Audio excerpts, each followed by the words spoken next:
All right, let's do this. Close these. Done with this. Hey, let's do this again. Lecture number 6. We're going to be 60% of the way done after this lecture.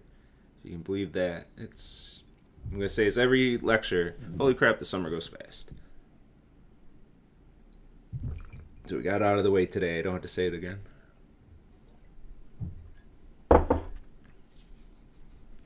Okay. So we want to get you ready for task 4 today. With this one, we're going to use inheritance. So we're going to have two classes that we're going to make, movie and song. You already have the song class made, but we're going to make movie as well. Oh my goodness.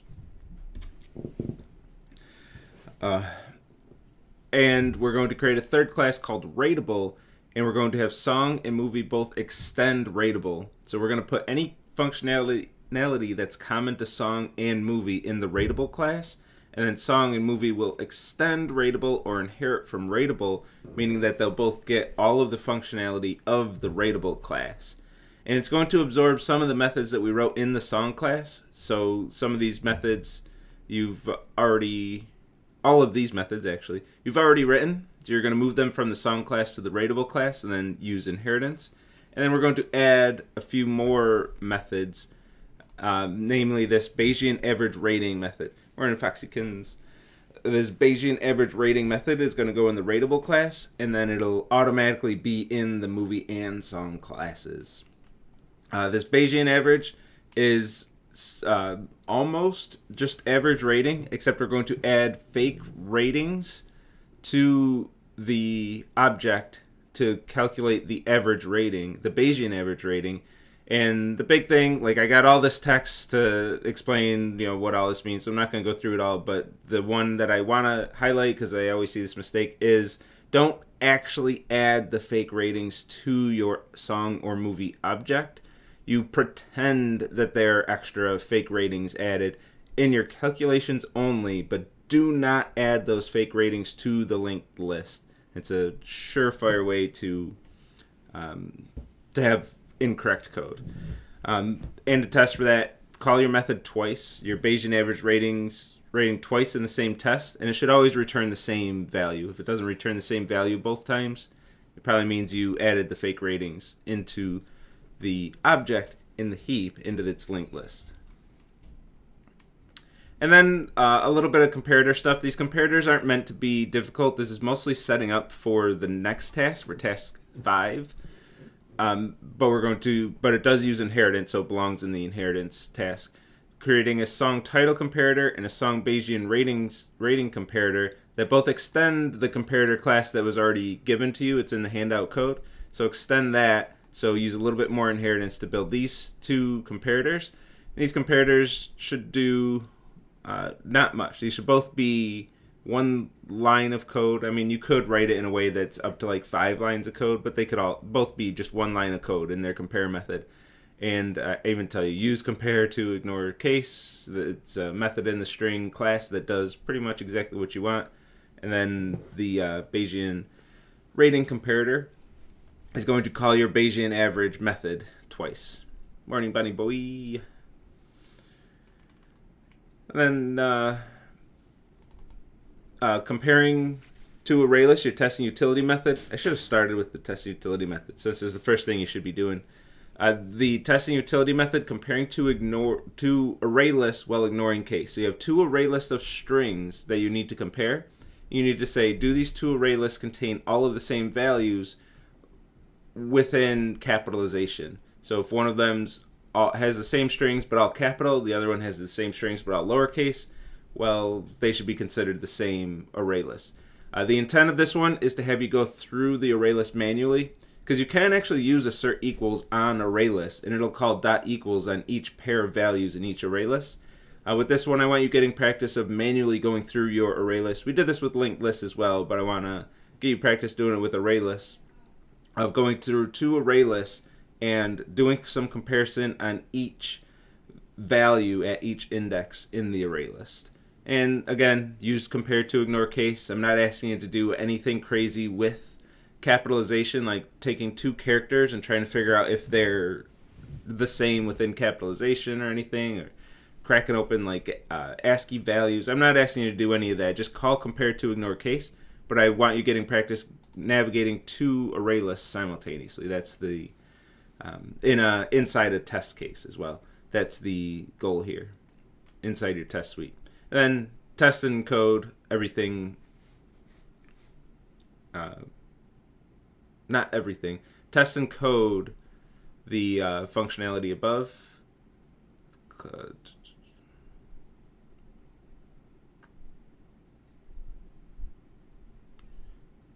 I'm just double checking how I worded this, because I know there's some things like you don't have to test the comparators. So test the get cast method. This makes, because you're going to call your testing utility method. So calling get cast and Bayesian average. It's literally just those two. So out of all that functionality above, you're only testing two of the methods. The Bayesian average you do have to test in the movie and song classes independently, but you can have the same exact test cases for both. So if you write it for song and then cut and paste and switch song with movie, that's perfectly fine.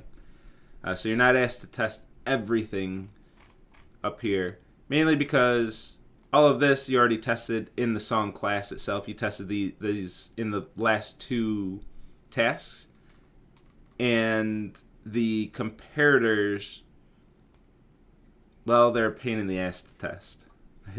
I'm just not going to make you go through that. I did it one time. One time I'm like, oh yeah, I'll have them test the comparators. It's not going to be that big of a deal.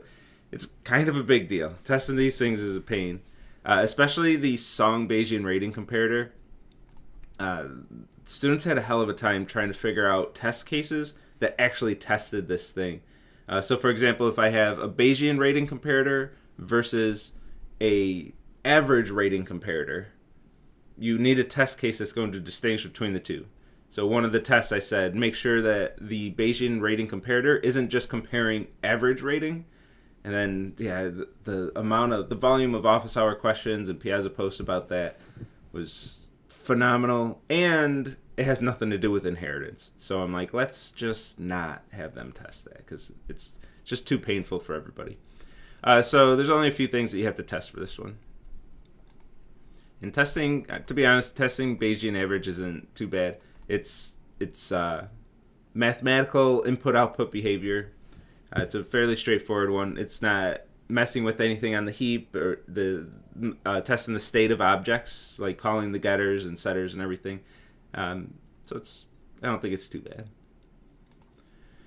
Okay, so with that, let's start learning about inheritance and see how we're going to do all that stuff. I'm going to download all the slides.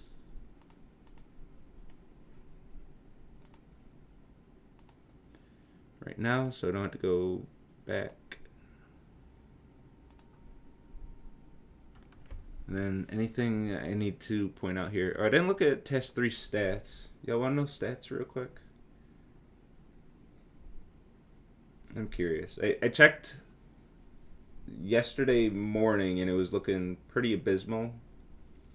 But I assume most of you would spend Wednesday working on test 3. So hopefully the picture looks a lot better now. Yeah, and it does. Let me do this the other way around. So anyone curious about stats? 59 of you did complete task 3 by the expected deadline.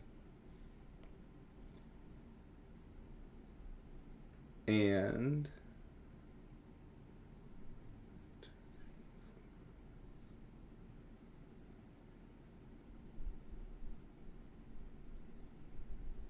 so out of the 35 who did not complete task 3 by the expected deadline, 9 of them made a submission.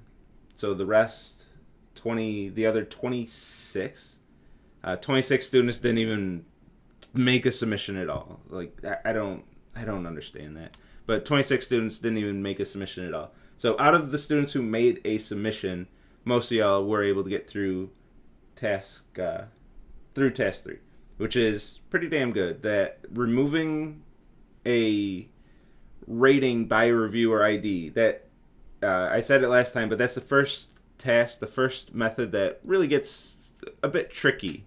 Like the first one, you really got to think through and understand how the structure of a linked list works, and think of all your edge cases, and there's just a lot to think about with that, and then a lot to test. You got to test all those edge cases. There's quite a bit going on with that one, and that's going to be the flavor moving forward. With that said, actually, task 4, I don't think is all that bad. Task 4 is a decent amount of volume. Like, there's a decent number of things you got to do, but I don't think any one of those things is particularly difficult. Task 4 used to be an absolute nightmare, but I've restructured the hell out of it. It's a very different task now. And I might even overshot that that's not too bad. It's still not as easy as task 1 or 2, like by a long shot. But it ain't that bad. Since I'm saying this, let's trees. Pretty difficult navigating the tree while building a linked list. This one's got its tricks, got its difficulty. You really have to understand both the structure of trees and the linked lists, which I like in an assignment. It's really assessing, do you understand all this node-based data structure stuff? So I really like it. Files, not too bad, but definitely has its tricks too. Files might be a fairly challenging one. There are a few things. Duplicate values is the big thing here. What happens when I see the same value in 2 different lines of the CSV file. And I'll explain that more when we get to it. And then 7 and 8, I kind of look at these as a pair. I think they're about the same level of difficulty. And they kind of similar flavors to them. At least in my eyes, they're definitely very different assignments, but they have similar flavors on the assessment side. And both of these are fairly challenging. I don't think graphs should be that challenging, but students do prove me wrong each semester. But I think this should be one of the easier late assignments. Mostly because I go through it in lecture. In this lecture right here, this lecture right here. These slides right here, I show you exactly how to do task 8, like step by step. I basically walk you through the entire assignment, hold your hand through the whole thing. So it shouldn't be that easy. I suspect that all the questions I get are students who didn't watch this lecture but tried to just go through the slides of this lecture without my commentary. That would be very difficult to do. But if you watch the lecture, if you want to get through task 8 right now, watch my lecture, this Wednesday lecture from last semester. It'll get you right through that assignment. And this one has its challenges, but you can definitely get through this one too. So since you've gotten through task 3, I think that's the first big hurdle. If you're good with task 3, there are definitely bigger challenges coming up, but I think you'll be able to handle them if you got task 3 by the expected deadline and you fully understand what you did on task 3. I think you'll be good going forward. It's definitely a lot of work ahead of you, but you should be able to make it to the finish line. Okay, in the midterm next Thursday, I want to get a practice. Today's Thursday, so a week from now, I want to get a practice midterm out. I gotta get myself on that. Okay, so with that, let's actually get into it. Close this, close this, close this. I did open that one twice. How will the midterm work? Oh, I didn't talk about midterm logistics, did I? I assume you're talking logistics. It's going to be in the tracing tool.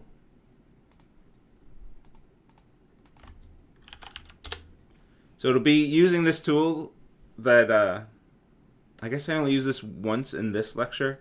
But you'll have this tool, you'll have the code that you're supposed to trace, and then you'll click through the tool and trace through that code the same way we do with the traces in the slides, but it'll be in this tool because you won't have. I mean, it'd be pretty cruel to make you do it in slides, but you'll have access to this. There will be a code that'll take you to each quiz, and I'll email you links at 8 a.m. next week, next Thursday. I'm going to send an email to everybody in this section with the 4 links to the tracing tool to those 4 quizzes. And then I won't have it in the practice one, but when you do the actual quiz, when it's not in practice mode, there will be a submit button. So you do your whole trace, you'll log in using your Shibboleth, using your UB credentials. And then once you have your whole, do we have Shibboleth on this one? But anyway, you'll log in with your UB credentials. And then once you have your whole trace, you've reviewed it, you're really happy with the trace, you click submit, and that's it. So there will be 4 links, so 4 different traces that you'll submit. You'll submit each one independently, and then we'll grade it. We'll have access to those traces in the tracing tool, and we'll be able to grade them. Yeah, I intend to make 2 practice traces, 1 OOP and 1 data structures. But I mean, it's going to be the same stuff in the slides. If you understand the traces on the slides, you're good for the midterm. I get requests for this every semester for extra memory diagram practice. But what I cover in lecture is comprehensive. As long as you understand fully what's going on in those memory diagrams, you shouldn't need any more. But everybody does ask for it. I'll give you some practice ones this semester. We usually don't because, like, you have tons of practice. If you need more practice than the slides, write some code and trace it. Oh, and I always have this offer, by the way. If you write code, really write your own code, write your own practice code, and then go to the tracing tool and trace it. There's your, you have infinite practice. Just write any code and trace it. And then if you come to either office hours or make a Piazza post, like, I'll be happy to look over your trace. And if you make a post that says, hey, I did this practice trace, does this look good? I'll be happy to go through it and effectively grade it and tell you, anything that you missed and if it's right. So you can generate infinite solutions. Not literally infinite, but you can generate any solutions that you want. But that said, I still will give the practice one. Just enough students ask for it. I mean, it's going to look just like the slides, but I guess combined, I don't know. All right, so let's get into inheritance for real this time. So with inheritance, I think the easiest way to explain inheritance is through an example. So let's give an example. So we're going to build some mechanics of a game. Again, just like last time, we're not going to build out the full game. We're not going to have time in lecture to do that. But we're going to build some mechanics of the game. Namely, we're going to have a game, and I always think of this as a 2D top-down view game.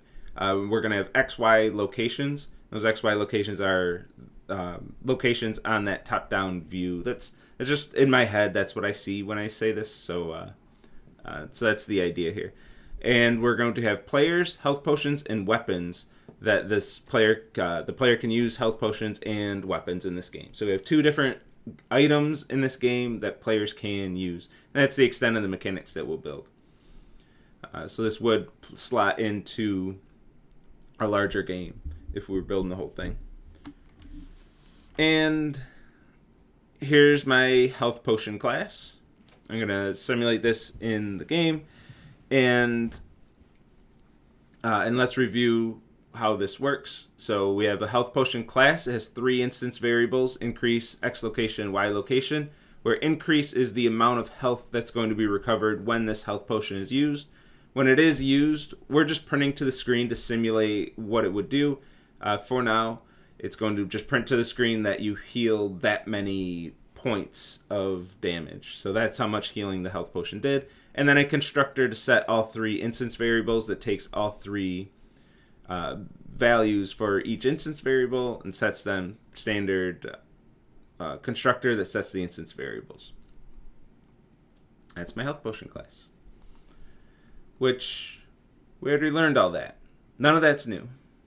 that you should be experts on. We've been doing this for a week and a half, right? No, 1 week. We've been doing this for a week since we've seen classes. We know all this. We already went through task 2 where we created classes and constructors and methods and instance variables. We already did all that stuff. So what are we learning today? It's inheritance is the new topic. So let's set up some inheritance. So instead of putting every piece of functionality in the health potion class, what I'm going to do is create a second class that I'm going to call game item and factor out some of the functionality from health potion and put it in game item, and namely the location-based code. So X location, Y location, and a constructor that sets those two values, I'm going to put into the game item class, and then I'm going to inherit the game item class from health potion. Health potion is going to inherit from game item, or health potion is going to extend game item. Extend and inherits from, I'm going to use those interchangeably. Inherits from is the concept, like that's what's actually happening, and extends is the keyword in Java. So sometimes I'll just say extends because that's the keyword that Java uses to indicate inheritance. So, and then, I'll let my slides walk me through the rest of this instead of explaining it all in one slide. So let's break this down. So let's do this. So we created a whole separate class. Oh, I already did get ahead of my slides. Created a whole separate class that stores the location information and then extend it. When we extend a class or inherit from a class, we get all of the state and behavior of that class inside the one that's extending it. So when we say health potion extends game item, that means health potion is going to inherit all of the state and behavior of the game item class. So now anything that's in the game item class, it's as if all of this code were in the health potion class. There's some caveats, some little differences, but for the most part, that's what this will do. So it's like we have X location, Y location in health potion, and all of the methods, all of the instance variables, and all of the methods. The methods, just the constructor for now. We're going to add more methods to it later, but we get all of the instance variables and all of the behavior, all of the methods. So it's as if all this code were in the health potion class. And aside from those caveats I alluded to, this is the same as the health potion class that we had before, where we had all of this code in the health potion class. So health potion does still have 3 instance variables, one of them that's defined in itself, and then 2 of them that's inherited from the game item class. And same with the methods. It has 2 methods, a constructor and a use method, and then a third method that it inherited from the game item class.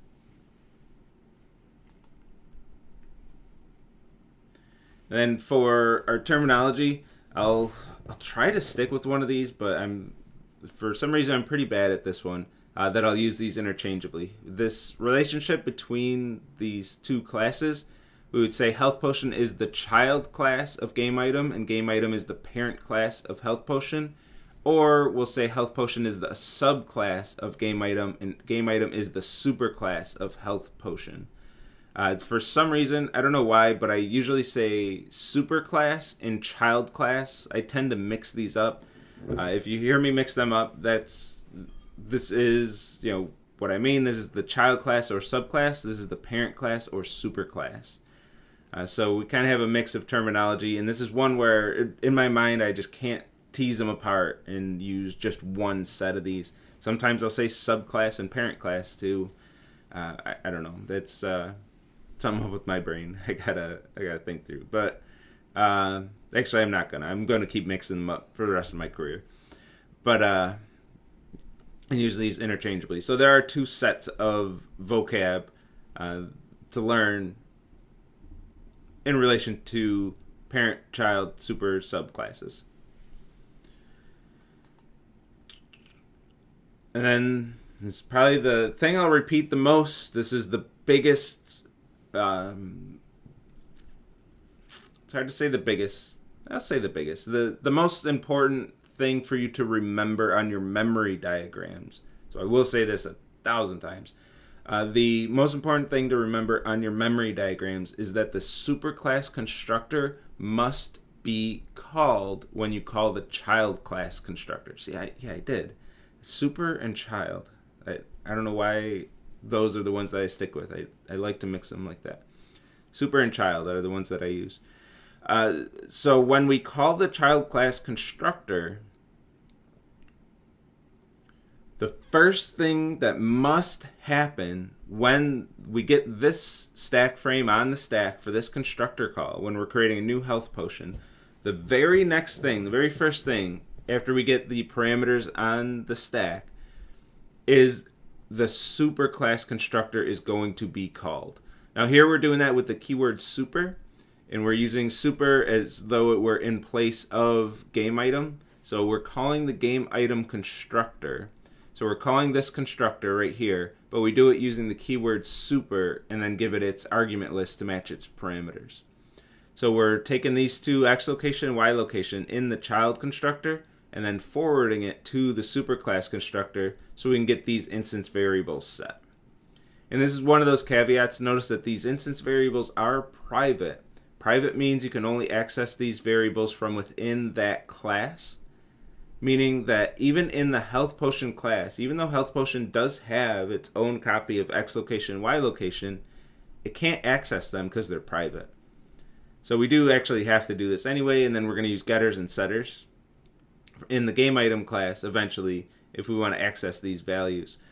So we'll call the superclass constructor and have it initialize these values. There are ways, just for those of you who have seen these before, there are ways to have access to these. We would make them protected. Out there in the real world, I would make these protected. And also this would be an abstract class. Those are protected. Actually, I'm not going to talk about ever. Abstract class we'll talk about during the polymorphism lecture. It just doesn't really fit in the inheritance lecture because we run out of time. So it just got pushed over to the polymorphism lecture. So if you're excited to see those things, you're not going to see them today. Just giving you a heads up on that. If you don't know what those things are, don't worry about it. Just don't worry about it. We'll talk about some of it later. And then protected, I usually mention during the polymorphism lecture, but it's not like I won't have any slides on it. I'll just mention it off the cuff. All right. So we have to, the superclass constructor will be called 100% of the time. When you have inheritance, the superclass constructor is called, and it's the first thing that happens when the child class constructor is called. Always, always, always. This means in your memory diagram, this is where this is going to be absolutely crucial that you know this. In your memory diagram, when I say new health potion somewhere in the code, you're going to have a stack frame for the health potion constructor, and there will always, always, always be a stack frame for the superclass constructor, so you'll have a second constructor stack frame for the game item constructor. And this will be an instant fail. This will be very cut and dry. If you don't have your superclass constructor calls, you don't pass the OOP quiz, like flat out. Like that's one of the critical things that we're looking for. That is a CSE116 topic. It's not a small mistake. It's a you didn't understand inheritance type of mistake, level of mistake. You need your superclass constructor calls. And I'll say it 100 times in lecture, so there's no excuse. There's no reason to miss your superclass constructor calls. So, don't forget your superclass constructor calls. There are cases, especially if you've used inheritance before, you might have used inheritance and not called your superclass constructors. So I'm very careful with my wording. The superclass constructor will be called. It must be called, but it's not always explicitly called by you. So you don't need super in your code if the superclass constructor doesn't take any parameters. If the superclass constructor takes no parameters, then you can omit the super open close paren, semicolon. You can skip that code, but it's effectively still there. it will still be called. If it takes any parameters, then Java can't just assume what the parameters are going to be, so you need to explicitly call it in that case. But since it takes no parameters and you have to have your superclass constructor call, Java lets you omit the code that does it and says, well, there's only one option here, is you call the constructor that doesn't take any parameters, so I know what your arguments are. It's none. There are none. So it will automatically call this. It is still called. If this is the code on the quiz, there's a health potion constructor call, health potion constructor stack frame, and then a game item constructor stack frame. This is still called. So it is always called, even if it's not explicit. I'll make it explicit on the quizzes so you won't have to remember this. But those of you who are wondering, like, well, I've used inheritance without making my superclass constructor calls, it is still called. Every time. 100% of the time. Java, you have to call the superclass constructor. It is called. And for those of you who really know, we will talk about all this, but game item technically extends the object class. The object constructor also goes on the stack. We don't trace it because it's internal to Java, but there is a third constructor call at play here in this example code. Always has to be called. Okay, but why are we doing this? This is silly, right? This is dumb. Why would we do this? This code is more complex and harder to read than what we initially had when we just had a health potion class. Things were so much simpler when it was health potion class, 3 instance variables, 1 constructor, and then the use method. I think that was way easier. So why did we do this? Which is a question you should always ask, by the way. Like, why are we doing this? Why do I need to know this? And the answer here is, well, my first answer to this anyway, is when you have multiple types. So remember, we're going to have a weapon type as well.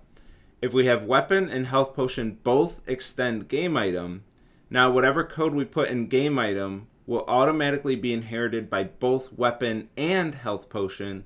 So any common functionality between these two, we can factor out and put into the game item class, and then write that code one time and have that code be available in all of the classes that extend it. So if we put all the location-based stuff in game item, because every game item is going to have a location in our game, we put all that information in the game item class, and then weapon and health potion just inherit all of the location-based information. As long as it calls that constructor to set its initial XY location, then the game item class takes care of all the location stuff after that. Now we could do this without the game item class. We would cut and paste all the location code in, like, we would have it in health potion, then we'd copy it, create the weapon class, paste all that location code, which in this example isn't bad at all.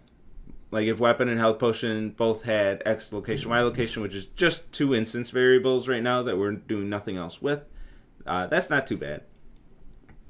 But we're going to have more than 2 game items in our game.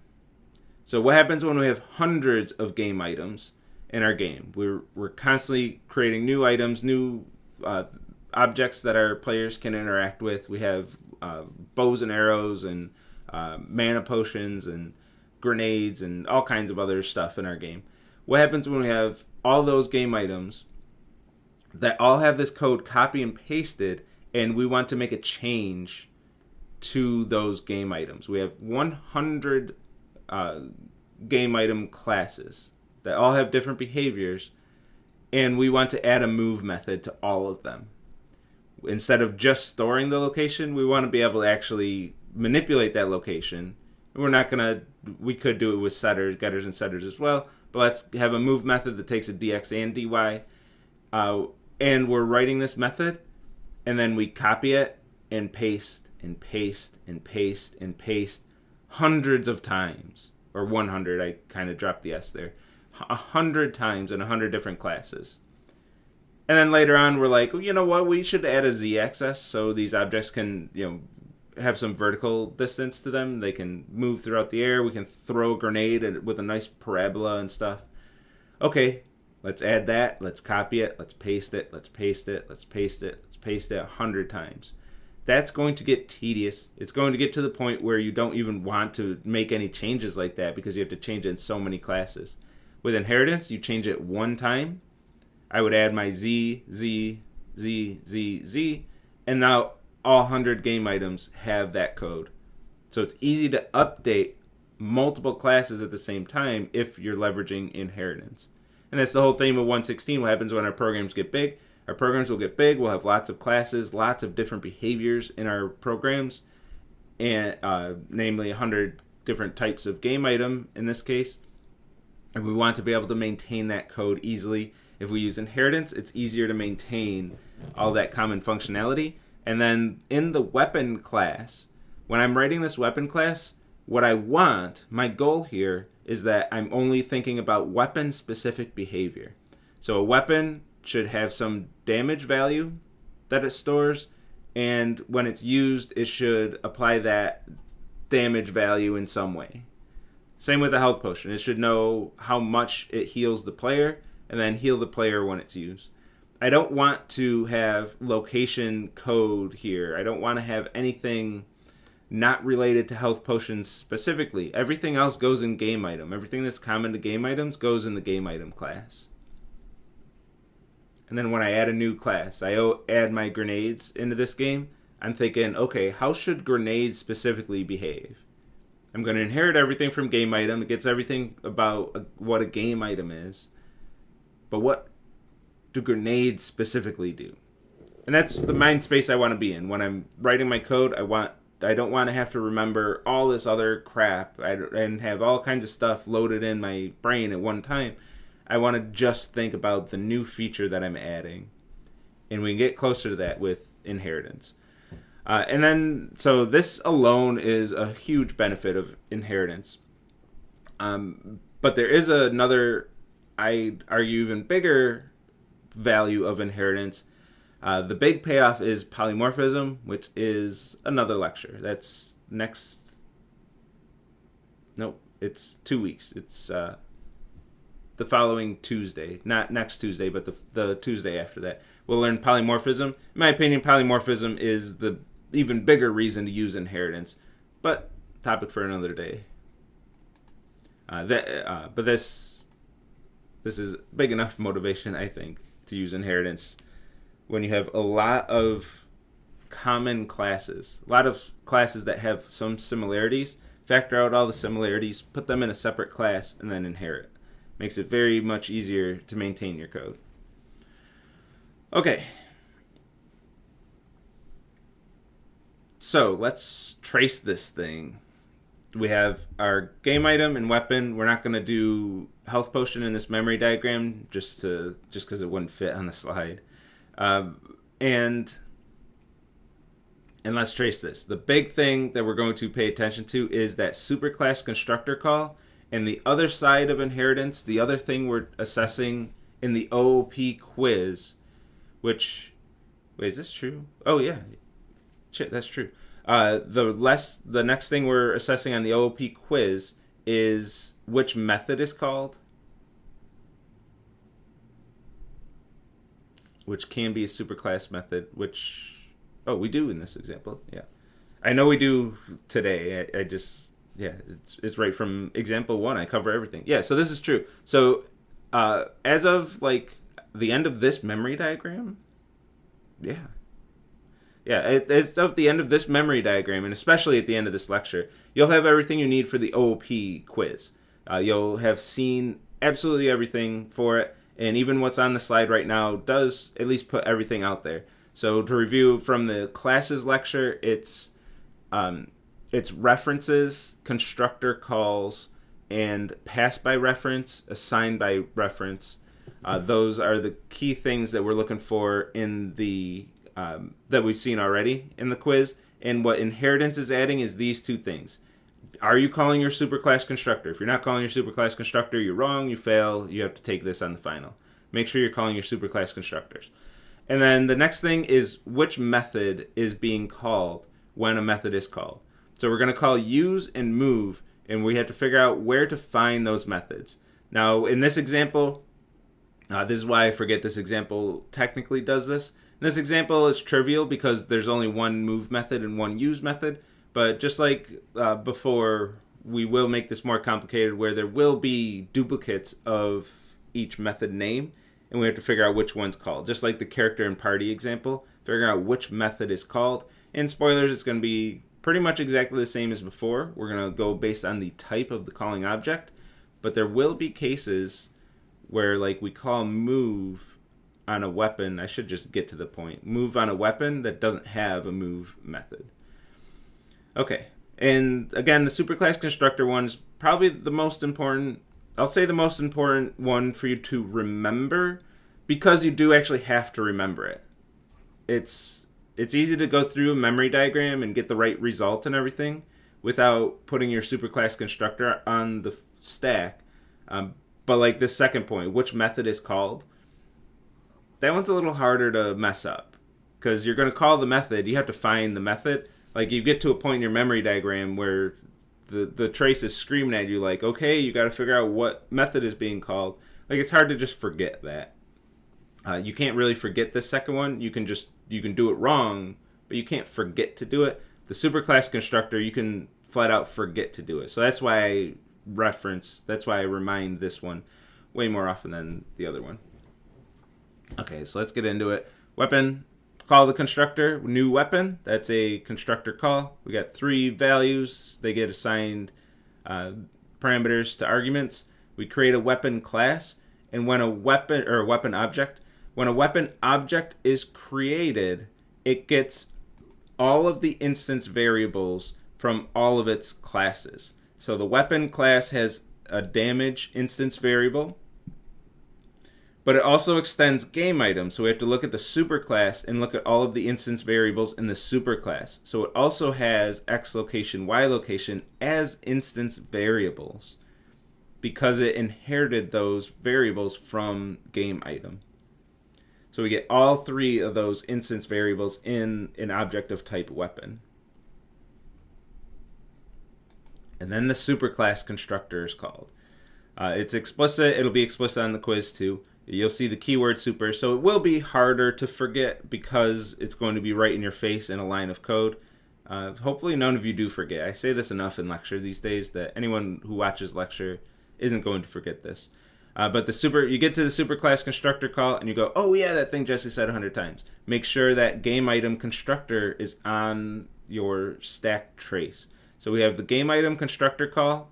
It takes X location, Y location, which in this stack frame are 3.9, -0.5, are the arguments assigned to the parameters X location, Y location.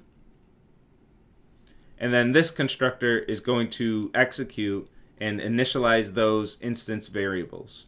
It's able to do that because they're private, but we're inside the game item class, so these lines of code execute just fine. And the constructor itself was public, so we're able to call the constructor just fine. And then we get to the next line of code in this constructor, damage equals damage, and then we initialize that last instance variable. The keyword this in your super constructor call is the same reference to that object that's being created. So when we're done here, what we have is 2 constructor calls. One weapon constructor call and one game item constructor call. We have 2 constructor calls that were used to create one single object. So very importantly, there's no one-to-one correlation between constructor calls and object creation. There's a one-to-one correlation between the keyword new being used and object creation. So we said new weapon, meaning we're creating a new weapon by calling this weapon constructor. When we called the superclass constructor, we did not use the keyword new. That's your clue as to there's not another new object being created for this second constructor call. This constructor call is not creating a new object. It's setting up more initializing these instance variables, more initialization of the object that's already being created. So that's why it gets OX350 in this case. It's getting a reference to the same object that's already being created, but not creating a new. It's not new super. It's just super. So it's a constructor call, but not creating another new object. And then we get 2 constructor calls to create one single object. Don't forget your superclass constructor calls. So this is how it should always look. A new weapon uses inheritance. We should have 2 constructor calls here for one object. If I glance at your solution and I see weapon and no game item constructor call, it's easy to grade. Missing superclass constructor call, try again. See you on the final. Make sure you don't forget your super constructor calls. Super constructor calls references constructor calls themselves, objects on the heap, assigned by reference, assigned by value, and the thing we're about to talk about next is which method is called when a method is called, which definition of a method. If you have all those things down, those are the key critical things that we're looking for in the the OOP quiz. If you have all those down, you should be good. You're good. And then everything else would be minor mistakes. As long as it's clear, I don't want to go down this rabbit hole too much, but there are some minor mistakes that can cause you to fail a quiz if the minor mistake covers up the evidence that we were using to make sure you understand that list of topics that I just mentioned. So if you mess up your loop or you forget to trace a loop or something, and you also have the wrong output, and just based on the evidence you've given us, it's not clear that we know that you called the right method when a method is called, then your minor mistake can cause failure because we can't tell that you didn't make a major mistake. So there are caveats to that.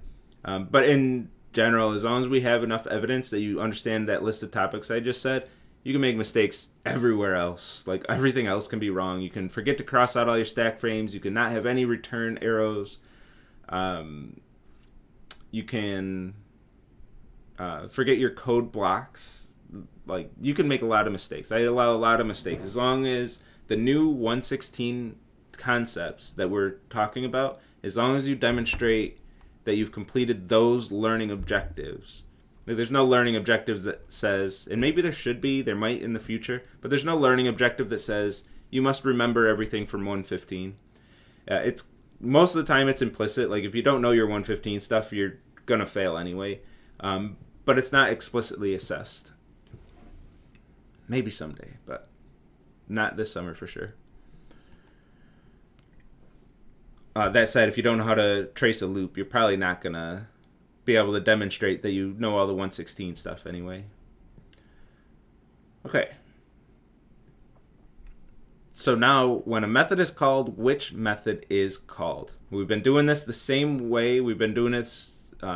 it's going to be the same way that we've done it from the beginning, and that's the reason I've done it that way from the beginning, is to make this a lot easier. And with polymorphism, that'll be easier too, but I cut polymorphism off of the OP quiz, so that one's not going to be as relevant for the summer, just because I wanted all the tracing stuff covered by the midterm, so we can have the midterm and final be, just the way that's all set up. I don't want to reiterate all that, though. But that's why polymorphism was cut. It doesn't add much to the OP quiz anyway, to be honest. So weapon.use. So weapon.use. We're calling use from this object right here. So we do the same thing we've done before. We're going to look at the type of the object, go into that class, and then look for a method named use. We find it right here, and we're good to go. This is the method that's going to be called. Calling object is OX350. It's the only object on the heap, so we can't really get that wrong either, unless we just forget the keyword this. Oh, keyword this, when I say references to, that does implicitly mean the keyword this. If you miss your keyword this on all your stack frames, that would also be instant fail. Like, that's such a critical thing. It's in every memory diagram that involves objects. If you miss the keyword this, I mean, it's possible you just simply forgot, but it's more likely that you didn't understand any of the traces in lecture. Usually a mistake that big, it's someone who literally didn't watch a single lecture and just tried to just make up the quiz during the quiz. But I suppose it's possible you could just forget every single time. That'd be hard to imagine. You've seen so many examples of it.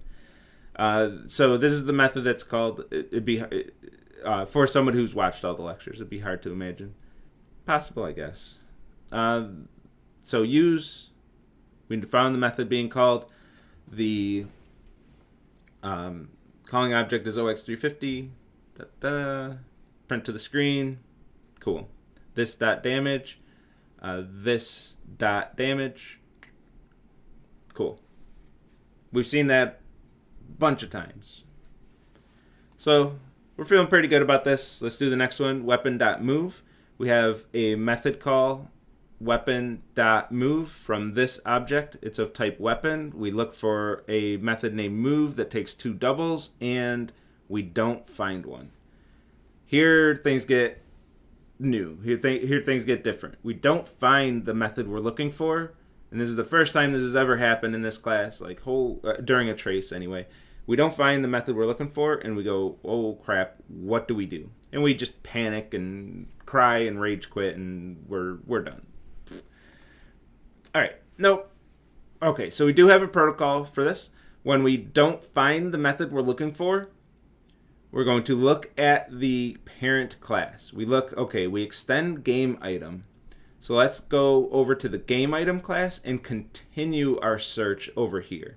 So we continue our search in the super class, and we do find a method named move that takes 2 doubles. So this is the method that's going to be called.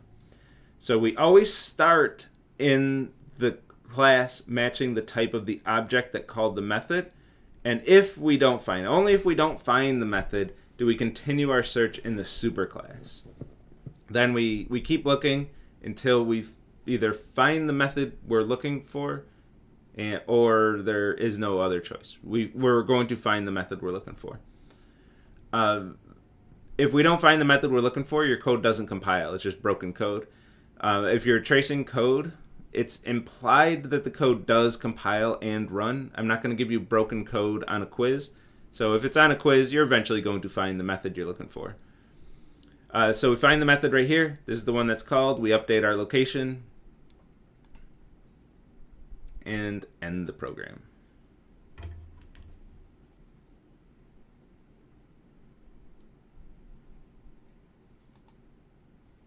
So superclass constructor calls, make sure you have them. I should keep track of how many times I've said that. I've said it a lot already. I'm going to say it all throughout this lecture. If anyone watches even any of this lecture, if they watch like a 10-minute portion of this lecture, I shouldn't go 10 minutes without reminding you of that. I should say it a whole bunch of times. So there's no excuse for not knowing about superclass constructor calls, unless you just legit forgot. Like, that does happen, and unfortunately you would have to take the final. But there's no excuse to not be aware of that at all.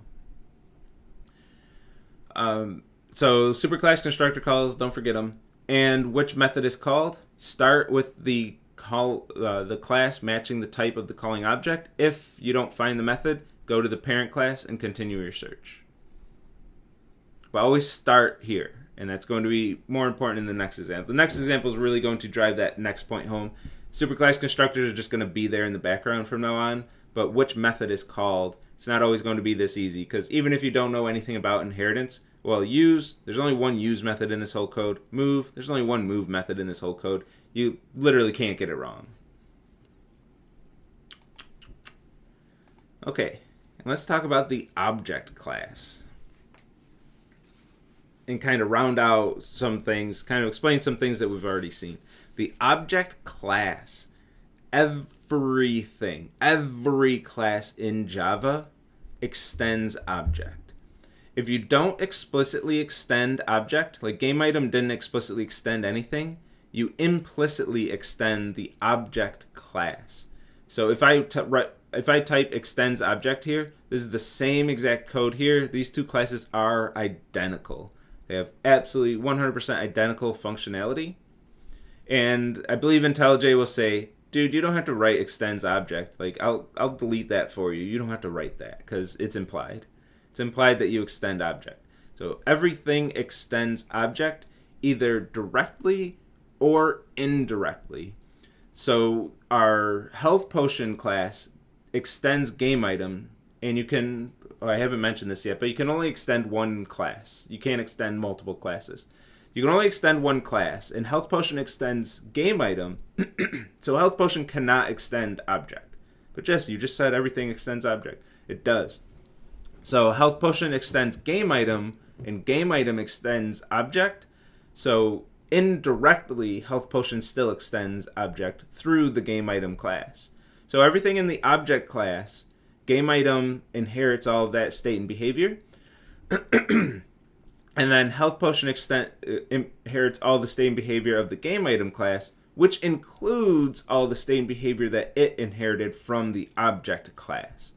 So everything in the object class exists in every single object in Java, every single class in Java, and then by extension, every single object that's created in Java has all of the object state and behavior.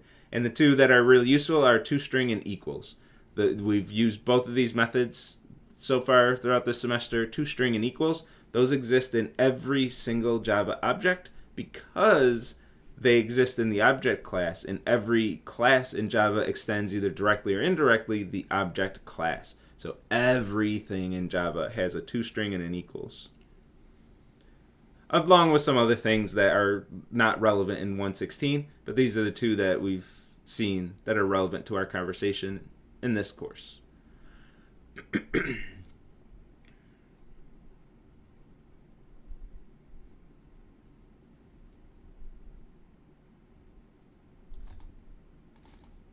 And that's the end of Monday, the typical Monday lecture. Moving on. Are we at time? 7 minutes over. I never get to that object talk at the end of that lecture. It always spills over to Wednesday.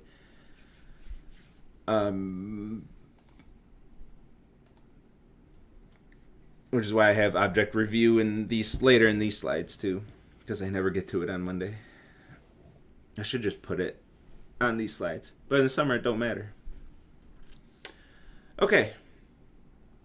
So inheritance, we just saw this, but health potion extends game item, meaning health potion gets all of the state and behavior from the game item class.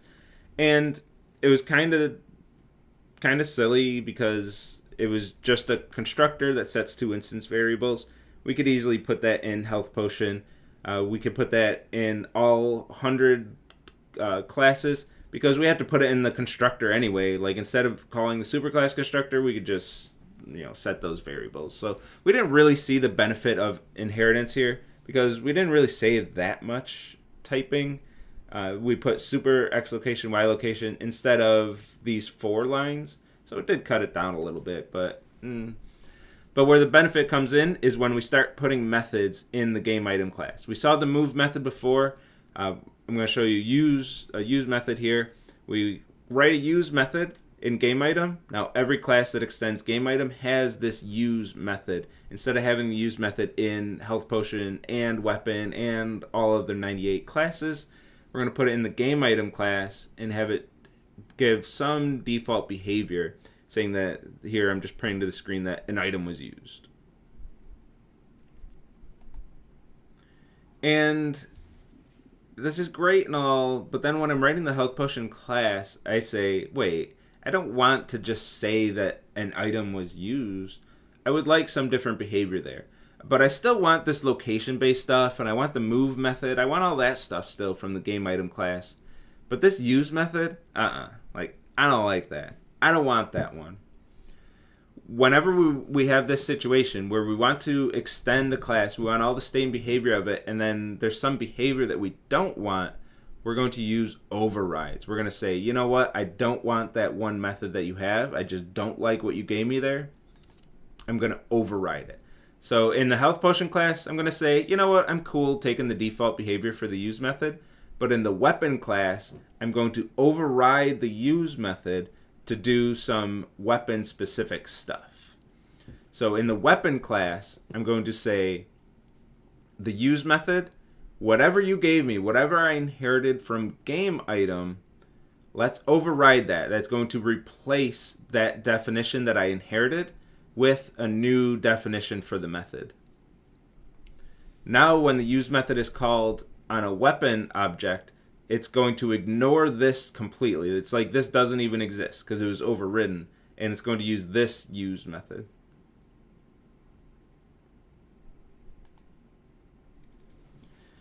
And a note on the override annotation, I like to have my override annotations have an @ override and then making it explicit that this is overridden. This annotation, I'm not even on the right slide, but this is saying, hey, I'm about to override a method. Here it is. This is technically optional. So you might have overridden methods before if you've coded in Java, if you did AP CS. You might have overridden methods before without the annotation. This still works. This is still just fine. The method is still overridden without the annotation. But I do recommend having the annotation, and I do follow that recommendation. I'll always have my override annotations whenever I'm overriding something. Without the override annotation, everything's fine. It will override the method as long as you do not make any typos. So your methods need to have the same name, same number of parameters, the parameters have to have the same types, and the return type has to be the same. So if the method's signatures are identical, then this method will effectively cover up this method, which is the same thing as with the override annotation. Because when we're looking through our progression, when we call the use method on a weapon object, we're going to start in the weapon class, we're going to find the method and call this method. We only go through our progressions if we don't find the method. If we don't find the method, then we go to the game item class and continue our search. But when we find the method, we stop our search right there. So our search never progresses to the point where it would ever find this method, which is the same as overriding. It does the same exact thing. But with the override annotation, the reason why I still like having the annotation, one, it makes the code easier to read. At a glance, I know that this is overriding a method.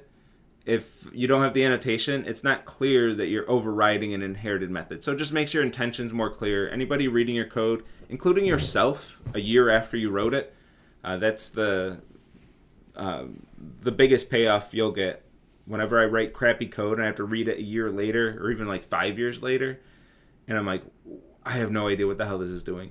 I always kick myself, like, man, if I just took a few extra seconds to make this code more clear, like write better, cleaner code that's easier to read, it's going to be you reading that code long after you've forgotten writing it and long after you've forgotten how it does what it does.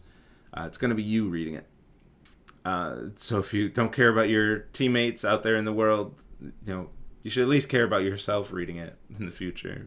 For what it's worth. I mean, care about your teammates too, please, but even if you don't, it'll be you reading it. So with the override annotation, one, it makes your intentions more clear. Humans can read it, as I just mentioned. But also, it gives the compiler a chance to help you out. If I don't have the override annotation here, and I mistype, and I have a capital S here, so this is no longer the same method as this. It doesn't follow the same signature because they're not the same name. These are two completely different methods. If I call the use method with a lowercase s, I start my progression in weapon. I don't find the method I'm looking for, so I continue the progression to game item. I find it here, and this method is called. I have not overridden a method here. I have two separate methods, one used with a lowercase s and one used with a capital S. So I didn't override anything here. With the override annotation, the compiler is going to say, hey, you told me you were overriding something, but I didn't find a matching method in the superclass. You might want to fix that. So the compiler is going to flag me down and say, hey, I think you got a typo here. If I don't have the override annotation, my typo stands. I have two different methods, and I'm not going to get the behavior that I want. When I have weapon objects and I call use, I'm going to get the default behavior, and I'm going to be tearing my hair out trying to figure out where this bug is coming from. And it's because I had one typo and I was too lazy to type @ override. And honestly, you only have to type like @o and enter, and IntelliJ is going to type the rest for you. You don't even really have to type the whole word. It's pure laziness. So with the override annotation, easier to read and lets the compiler help you out, help you find your mistakes quicker. So that's my pitch. I recommend always having the override annotation, even though it's technically optional. you'll do what you do if you have code that doesn't have override annotations. Whatever, as long as it works, I'm fine with that. But if you don't have your annotations and you come to office hours with that issue, I feel like I've been harping on that too much. Like, if I tell you how to avoid an issue and then you don't take my advice and have the issue, it's not that big of a deal. In office hours, I'll just reiterate the lesson, but it could have saved you time.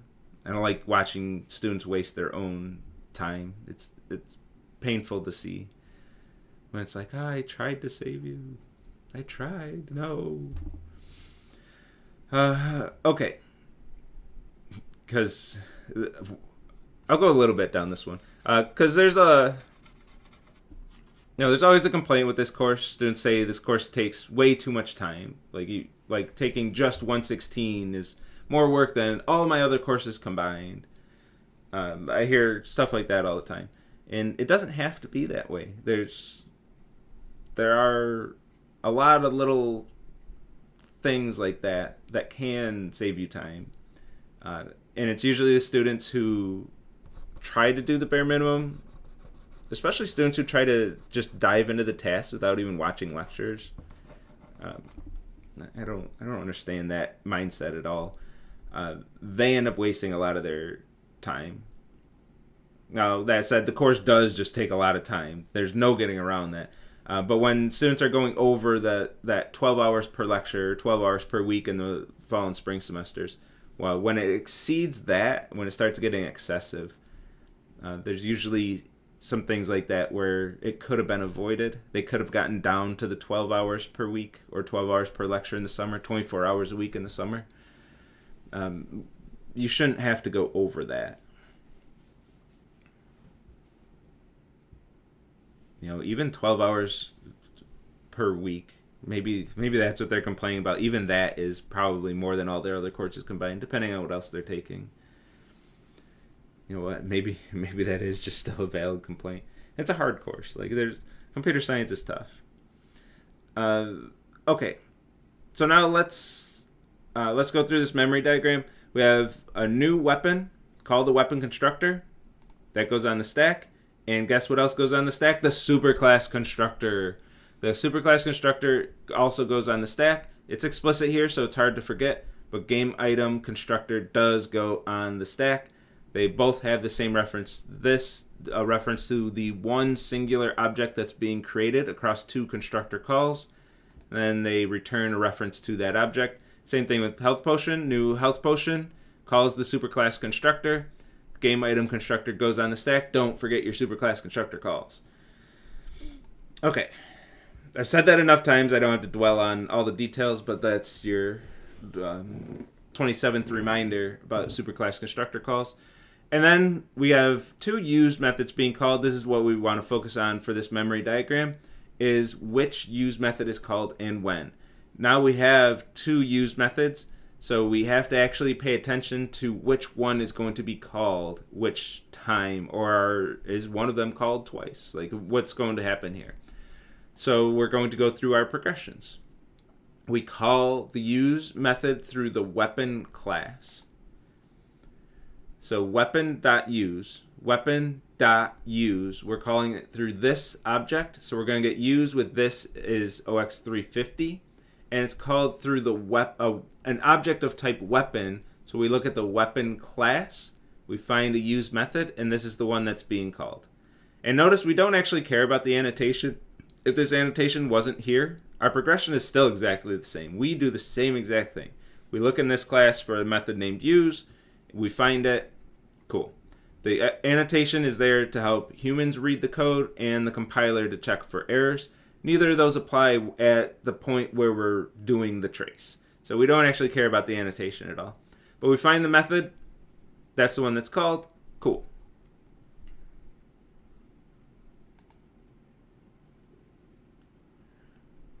Now for the health potion. Health potion, and the weapon one, we've been doing that since our first method call for our first class. There was nothing new there. Potion.use, from this object, It's of type health potion. So we go to the health potion class. We do not find the use method, so we panic. We don't panic. We know what to do here. We continue our progression to the superclass. This is the same thing as last time as well, except now we actually have the opportunity to make a mistake because there's two use methods. Don't just go find the first use method that you see. Look in the superclass. We extend game item. Our progression continues to the superclass. Look in the superclass for a method named use. We find it right here. This is the method that's used right here. And this, the keyword this is OX480. That's the calling object.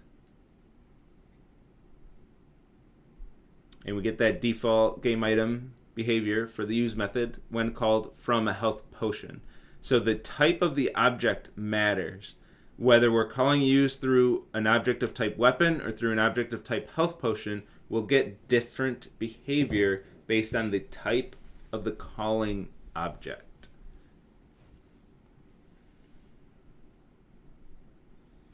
And if we don't find the method we're looking for, continue the progression to the superclass.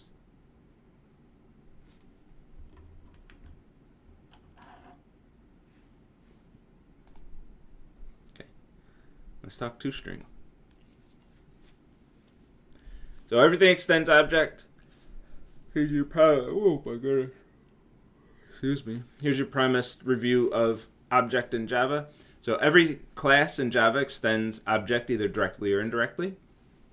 And object has a couple of methods that are useful to us. For this conversation, we want to talk about toString. So everything gets the toString method. Now we saw the toString method before. We've used toString briefly in one lecture earlier. And we saw that we get some default behavior from the toString method. And this is where it comes from. In the object class, there is a toString method that will return this value right here, the fully qualified class name, the @ symbol, and then some value that's not really important to us, but some hash value of the object. And that's what we get when we just print an object to the screen. When we didn't give it a toString method, this is what we get. And even in the documentation itself of the object class, there's a note in the object class that says you probably shouldn't use this toString method. This toString method is here just so the code compiles, just so there is a method, but you really should override it. Like there's no use for this toString method. It's not a very helpful method at all. It's just there as a placeholder so there is something there. And you should override this method in your classes. I mean, we don't always in 116, but if you have a situation where you're converting objects to strings or printing them to the screen as strings, then you should override the method with something more useful. We're not always printing objects to the screen, so it's not super relevant to us all the time. But we would override toString. If we override toString, then we can get our custom toString behavior out of this method. And we did do this before. I snuck in override before we knew about inheritance in that previous lecture.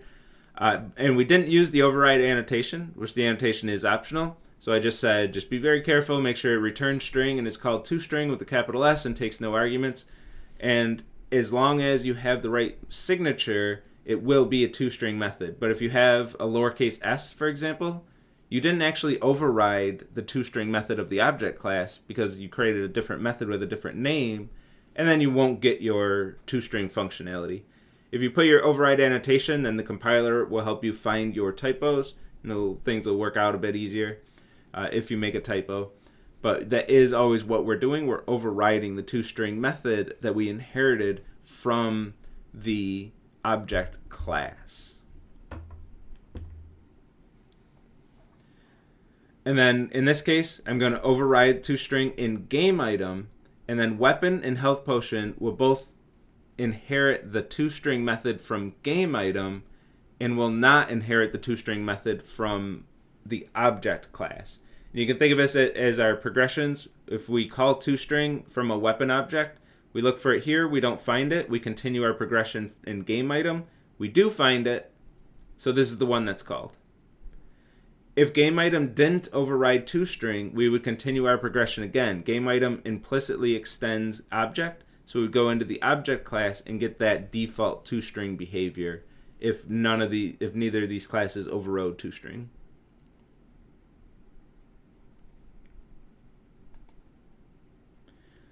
So let's do some more overrides. So we'll override toString in the game item class. And then weapon, we're going to override toString again.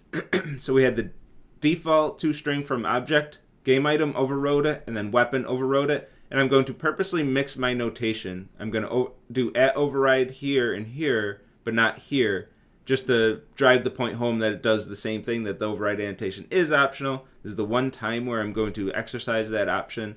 I always like my override annotations, but just to make it clear, especially because in a previous lecture we did this too. I guess this is the second time that I'll do this. Just to make it clear that it does the same thing. The override annotation has no effect on your code itself. The code behaves the same exact way, but it does affect the way the compiler and humans read your code. And the one new thing in this example is the super keyword being used outside of a super constructor call. And I'll say straight up, I'm not putting this on the quiz. I'm not going to do super dot on the quiz. So you're not going to see this on the quiz. But if you do, you will see this in your career. You'll see this a whole bunch.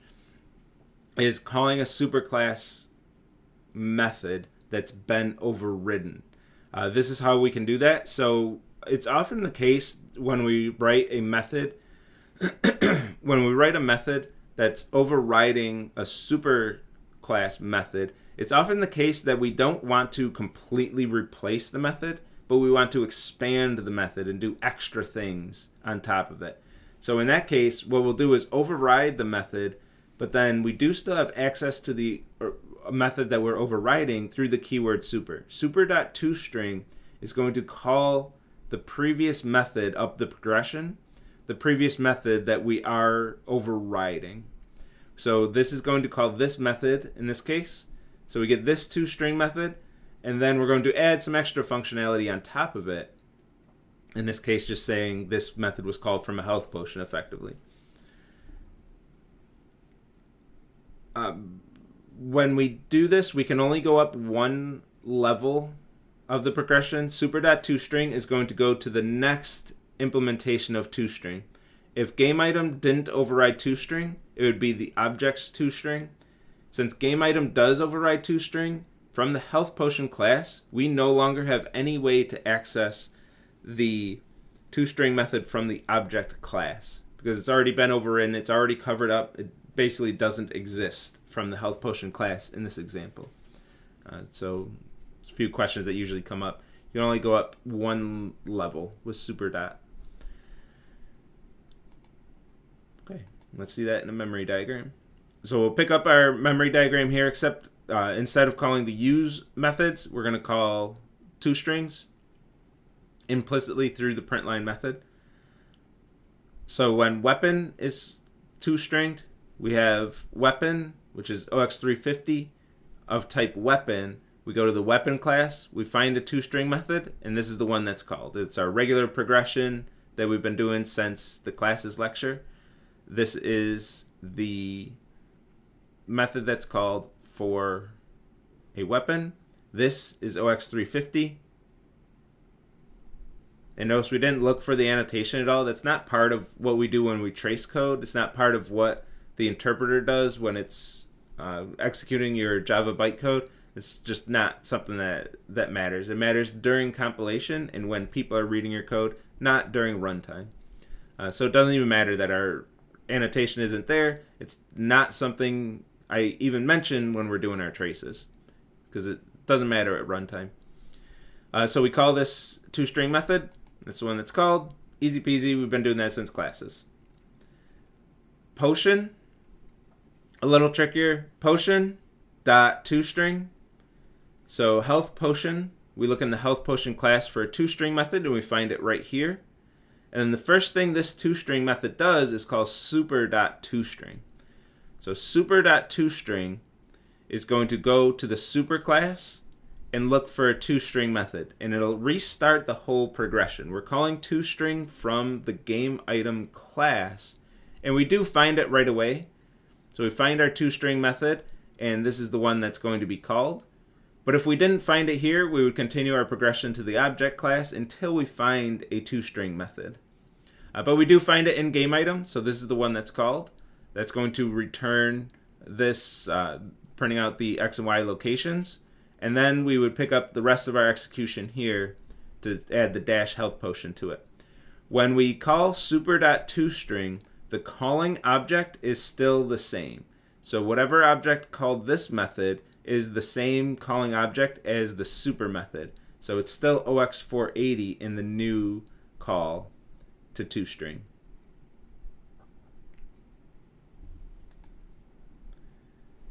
Then it returns, this returns, and we get that combination of both methods, a result of the combination of both toString methods called here. So we expanded the functionality of the game item's toString method instead of completely replacing it.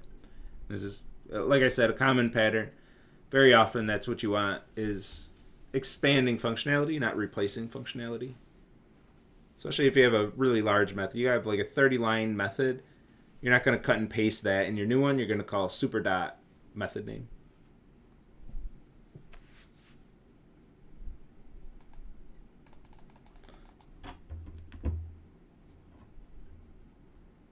Holy shit, we're 8 minutes ahead. How does that even happen? I ain't complaining. Are you complaining? This, not to get anyone's hopes up, but this might be the first lecture where we end a decent amount earlier. We had one lecture where we ended a few minutes earlier, but this one, I might just get through all this stuff. I don't know, 8 minutes ahead already, and this lecture isn't too much stuff. I mean, it's definitely not more than 50 minutes. Despite it being a lot of slides, a decent number of those slides are going through an example of sorting slides. Those slides I get to click through real quick. So let's talk about comparators. So comparators, you've not seen these. Oh, that's right. Yeah, these don't exist in 115 anymore. Yeah, I'm covering comparators for... I forgot this last semester too, until I like click on the slide like that. I'm like, oh yeah, I can't rely on any knowledge of comparators anymore. In 115, you did something like this, but when you sorted, you said key equals and then the value that you want to sort on. So you haven't actually seen comparators. So let's take comparators right from the top. Is we need to compare two values to check which one comes first in a fully sorted order. We're going to use comparators for our full sorting algorithms, but this is what a comparator does. It takes two values and says which one comes first. That's what we want to build. And then we'll see how using these comparators we can fully sort. And we're going to use these in trees in the next lecture too. We're going to create binary search trees, which are going to use comparators to store all the values in sorted order. So comparators, it's going to come up a lot, in, especially on your, not especially, but including on your task 4, writing those two comparators. So we have to do comparators quite a bit. And there's a few different styles of comparators that are going to be important to us, to your careers, etc. The two main styles, one returns an int, and that integer is going to be negative if the first input comes before the second, positive if the second one comes before the first, and 0 if the order is effectively tied. And please, please, please note that this is negative, positive, and 0. Most of the time, actually, I'm getting ahead of my slides. I'm aware of it this time, but I'll say this one twice because it's always, I don't like seeing this mistake in office hours. And a lot of the time, these comparators will return -1, +1, and 0. Do not, anywhere in your code, check dot comparator equal -1 equal 1. Don't have those comparisons. Always say less than 0, greater than 0, equal to 0. Don't do equals -1 equals +1 equals 0. The equals 0 is fine, but make sure you're checking any negative number, any positive number. I saw a student do this where they were checking -1 and +1, and in most cases that was fine for them. I think they even got through one of the programming tasks, and then in a later task down the road, they had a situation where it returned -2 instead of -1, and everything was completely borked after that because they were doing equals 1 and equals -1. Oh, I was mad when I found the issue. I wasn't mad, more frustrated because I spent a lot of time helping the student trying to find the bug. I finally saw that that's what it was. I'm like, oh no, this could have been avoided. Negative, positive, and 0, not -1, +1, and 0. Negative, positive, 0. Less than 0, greater than 0, equal to 0. This is the style of comparator that Java has built in. So if you're using any of Java's built-in classes, like compare to, ignore case, for example, that's going to be the output of that method is negative, positive, 0. That's why this one's important. That's where you'll use it, is writing your title comparator for task 4. You'll use compare to, ignore case, which will have this style. Let me be as explicit as I can. That's where you're going to use this. That's why this is important. The other one is Boolean. This is the one that we're going to build. Comparators that return Booleans. This is going to return true if the first input comes before the second and false otherwise, including ties. So you're going to call compare to ignores case, which returns something in this format, and you're going to have to convert it into this format and say if it's negative or 0, return true, otherwise return false. Not to give it away, but that's what you should code for that one.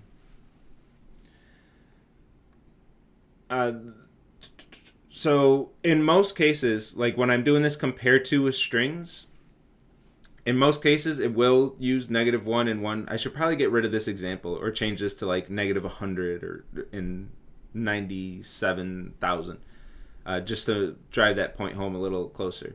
But it is common to have -1 and 1 to be the return values of this style of comparator, but it is not guaranteed. It is not the protocol of how it works. It's just when people are coding, they're like, well, I need to return a negative number. I'll just return -1. It's the simplest negative number. I need to return a positive number. Well, I'll just return 1. Whatever. But it's not always the case. It doesn't have to be the case. So you should check. Less than 1, or less than 0, 0, greater than 0.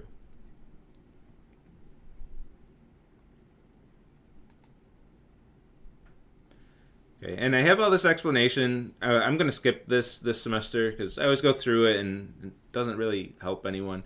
If you're interested, you can read how this lexicographical ordering is determined. But all this to say, when for your song title comparator, this is exactly what you should use, which is exactly what compare to ignore case is going to give you. Just use compare to ignore case and it will give you exactly what we want. I don't expect you to go through and apply these rules and code up these rules or anything. That'd be a fine 115 exercise, but we're beyond that kind of stuff at this point. So let's use the built-in methods so we can talk about things like inheritance and trees and sorting and all kinds of other good stuff. Just call the Java internal stuff. You'll get the right thing. I'm using compare to here. Compare to ignore case. That's your golden ticket out of the song title comparator. And the comparing array lists ignoring case. Of course, that one you can use equals ignore case, which is a little bit simpler. It's just going to return a Boolean. Speaking of returning Booleans, so the Boolean comparator, this is the one that we'll build in this class. So this is what your comparators are going to return, because it's a little bit simpler, is take two parameters, return true if the first one comes before the second, and false otherwise, including ties. And at first glance, this seems less powerful than the int style of comparator, but we do actually have the same amount of power here as we did with the other one. And we'll see that more explicitly in Tuesday's lecture on trees. But just the TLDR, the quick explanation of it, is you have two parameters. You call your comparator with like A and B, and it's either going to return true or false. If it returns false, you don't know if that's a tie or not, but then you can call the comparator with the I'm talking with my hands, but they're not on camera, is swap the arguments. If you call it with B then A, and it returns false again, then you know that it was a tie. So if in both orders of arguments it's returning false both times, that's a tie. If one of the times it returns true, then you know that's whatever one is the first argument for that call comes first. So we will see that with trees, but we have the same amount of power as the int comparator, but it will take us two calls to get that same information. Okay, so we want to write a compare method that's going to give us the property that we want. And for this, I want a compare method that's going to sort integers in decreasing order. So I want the larger values first instead of the smallest values first, which would be the default sorted behavior. Let's do something mildly different, is decreasing order. It's the simplest sorting order that we can get that's not just increasing. Just to show off that we can do custom comparisons, custom sorting. So if we have A and B and we return A greater than B, this is going to return true if A is greater than B and false otherwise. So if A is greater than B, it returns true, indicating that the first argument comes before the second one. So this will give us all the larger values first and then the smaller values when we do our full sorted order. So in a sorted order, we're comparing just two values at a time, but in the sorted order, the larger values should come first, and that's the greater than operator. For increasing, the default sorting method is the less than operator. The smaller values are going to come first. Okay, and we're going to wrap this in class because it's Java. We're going to put this in the int decreasing class just so we don't have a method floating out in the ether. Okay, so this is a non-static method. A little bit of review here. This is a non-static method. So we need to create an object of type int decreasing to be able to call this method, but we don't have a constructor. So the end of review. Now we don't have a constructor though. So what do we do in this case? How are we going to create objects? Well, if you don't have a constructor explicit, then you get the default constructor. So this constructor always exists if you don't have a constructor at all. Since I didn't write a constructor, I get the default constructor, which takes no parameters and does nothing. So these two classes are identical. This is the same thing. They also extend object. There's a lot of hidden code in Java classes if you don't write much code. So we always get the default constructor. And then we're going to use inheritance because, of course, it's the inheritance lecture. So we're going to create a comparator class. And the comparator class, I'm going to take a type parameter and then have a compare method that takes two objects of that type parameter type.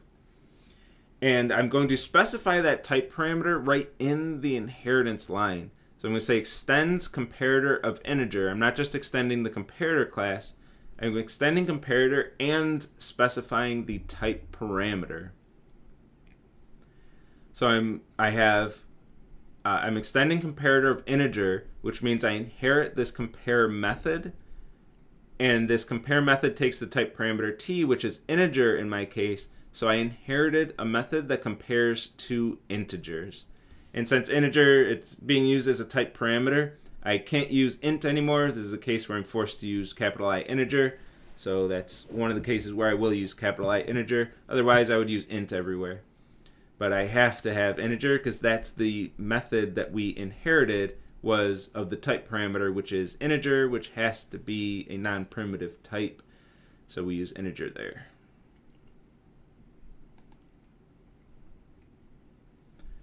Okay.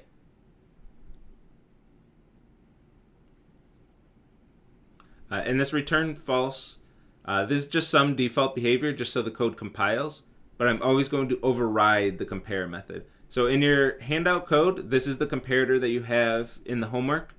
It just returns false, and you're going to extend that comparator for the classes, the comparator classes that you're going to write, and then override the compare method so it doesn't just return false. If it always returns false, that's bad.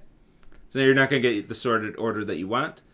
So we want to extend it, specify the type parameter of whatever type we're sorting, and then override that compare method.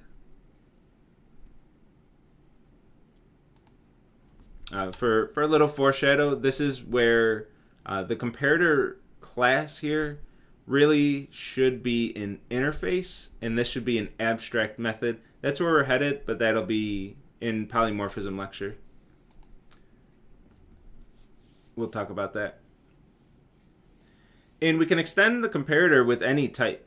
And we can do more complex stuff. We're just sorting integers in decreasing order instead of increasing order, because it's a simple example that we can all wrap our heads around pretty easy. But we can get creative with this. We can do different things.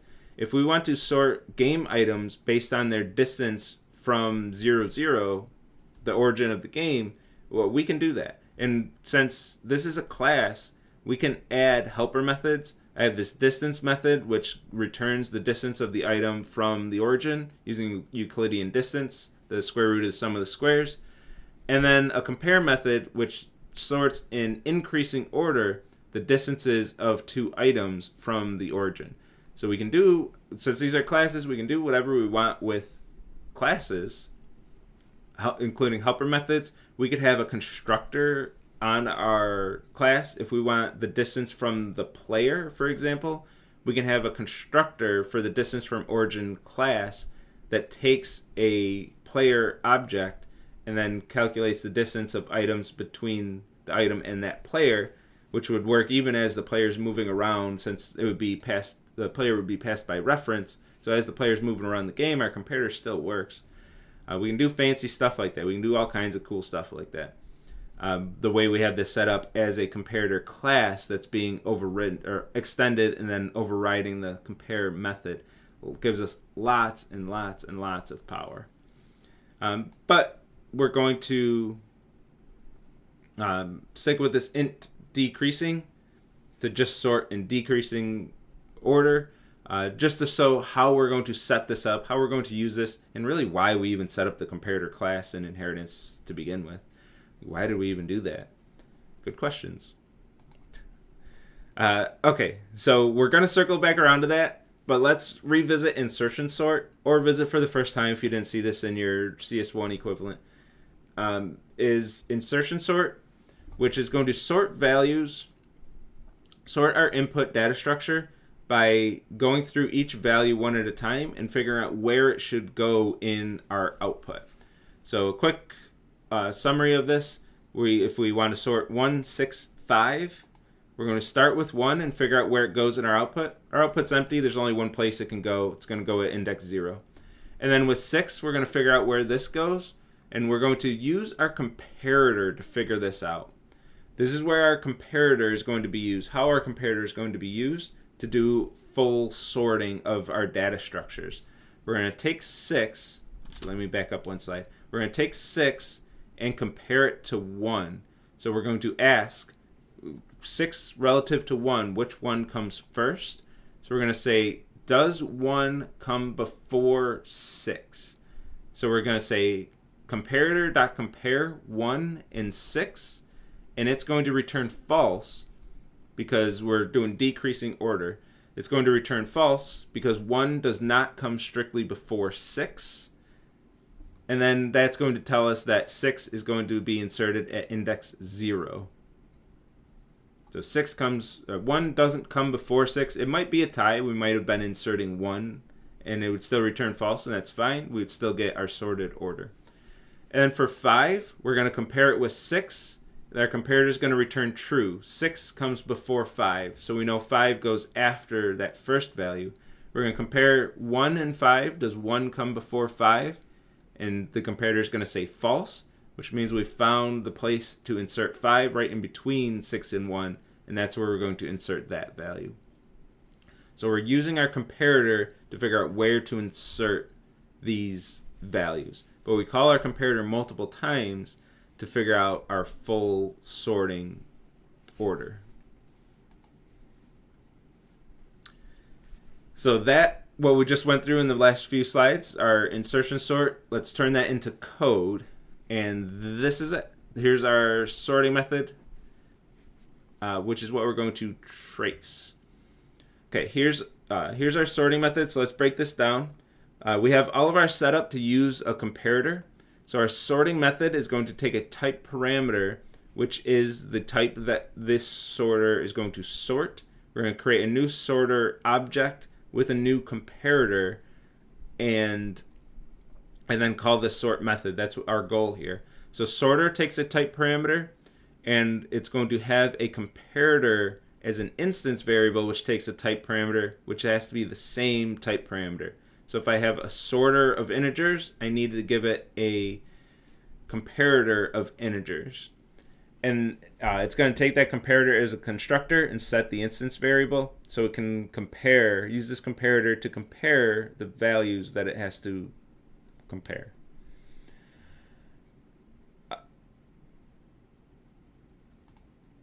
And we're going to have the sort method take an array list of the type that this sorter compares. So we're going to have an array list of integers. So we can sort an array list of integers, and we're going to return a new array list of integers, or type parameter t in this case, in the generic case.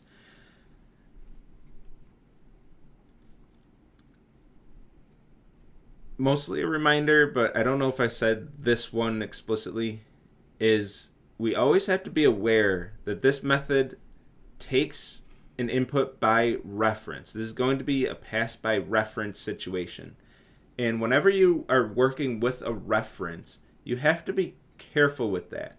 You don't want to change the instance variables of that object that's being referred to if that's not the intent of the method. So the sort method is going to take an array list to be sorted and return a sorted array list. Now you might want your sorting method to actually change the input and sort the input.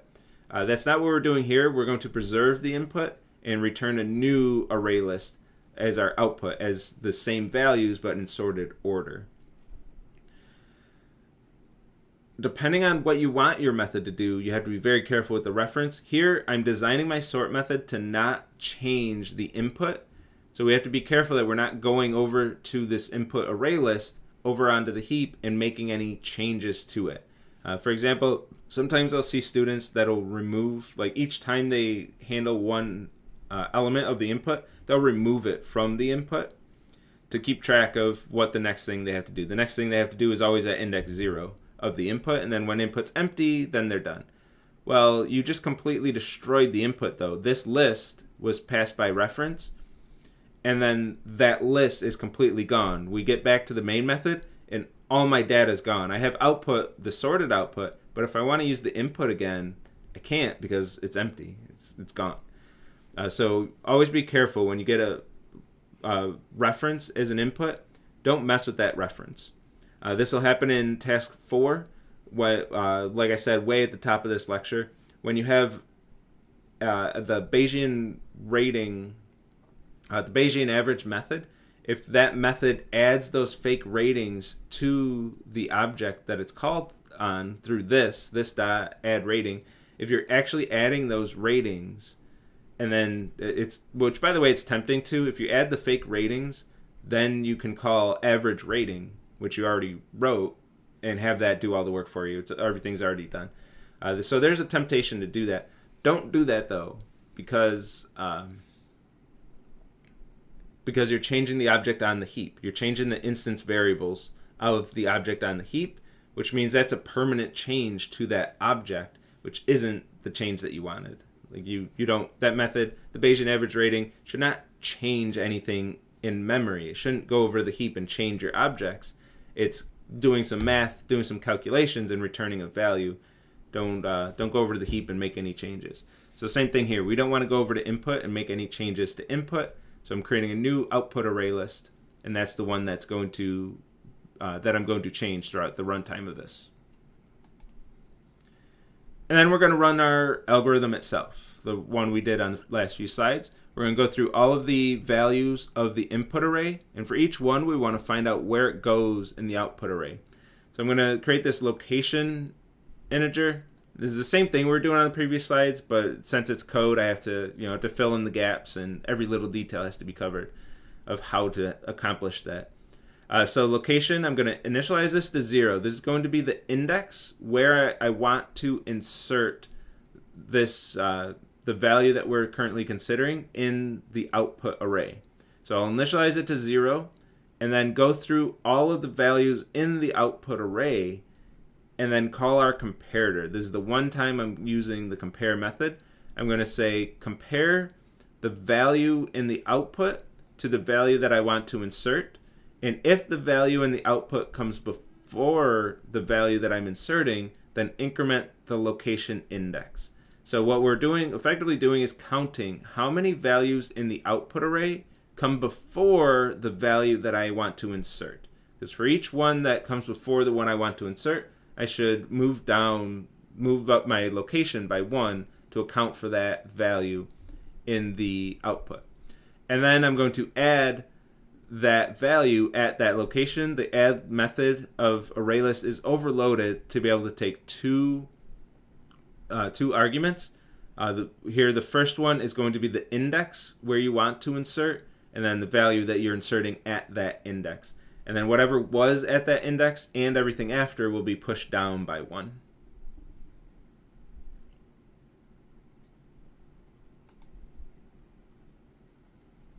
Okay. And then let's see this in our main method in action. We're going to create a new sorter of integer, same syntax as ArrayList, linked list, hash map. Same thing here, a sorter of integer. So t is integer in this example. And I'm going to give it a new int decreasing. Remember, int decreasing extends comparator of integer. So integer and integer, my type parameters match up. But I have a little bit of an issue here. My int decreasing, my object of type int decreasing doesn't match the parameter type. So the parameter type is comparator of t, and I'm giving it a value of type int decreasing.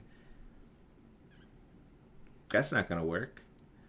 I've been saying since the beginning of the semester that types need to match. This comparator of type comparator of t can only store value of type comparator of t. That's what strong typing means.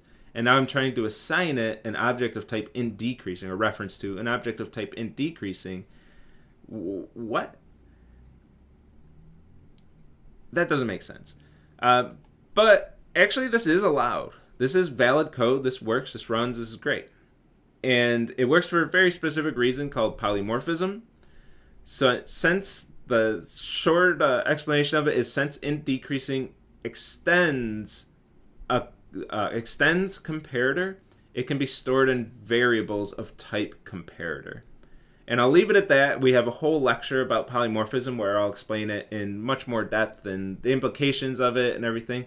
For now, let's just be happy that this is allowed, and that int decreasing extends comparator of integer. And since t is integer in this case, this constructor is expecting a comparator of integer, and int decreasing, since it extends comparator of integer, it's going to be allowed. That's going to be allowed.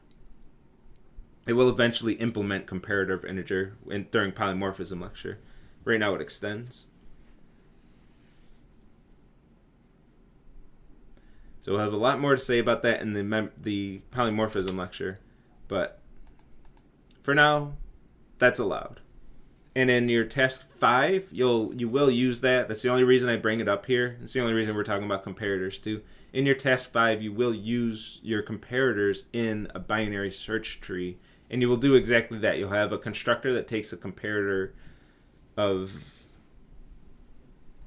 songs. I don't think I have you use type parameters like this. I think it's strictly comparator of songs, and then your song title comparator and your song Bayesian average comparator can be used in that constructor, and it's valid code. Okay, so let's do this. This first line, there's quite a bit going on here, so let's slog our way through this one.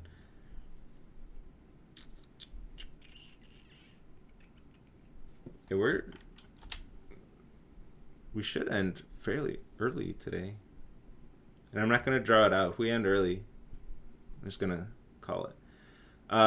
Okay, so to call a method, the first thing we need to do is resolve the arguments of that method. And the argument of this method is a constructor call, which is going to be a fairly complex constructor call too. So let's do this. New int decreasing.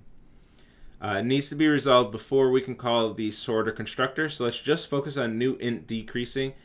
I wouldn't do this on a quiz, by the way. I would separate this into multiple lines, so it's not so much jammed into one line. I'm just trying to compact the lines so I can fit more code on the screen. So new int decreasing. This int decreasing class doesn't have an explicit constructor, so we get the default constructor for the int decreasing constructor call. We get the default constructor, which is a constructor that takes no arguments and does nothing. And since it extends comparator, the superclass constructor is always called. So the int decreasing doesn't even have an explicit constructor. It gets the default constructor. And that default constructor also implicitly calls the superclass constructor. So the comparator constructor is also called, which is also the default constructor, which takes no parameters and does nothing. But that constructor call does still go on the stack. And the object still goes on the heap, even though it doesn't have any instance variables. There are no instance variables in either of these classes. These classes only exist for their compare methods. So we still get an object on the heap with no instance variables. So it's kind of a unique situation creating this int decreasing. 2 constructor calls and an object, all of which do pretty much nothing.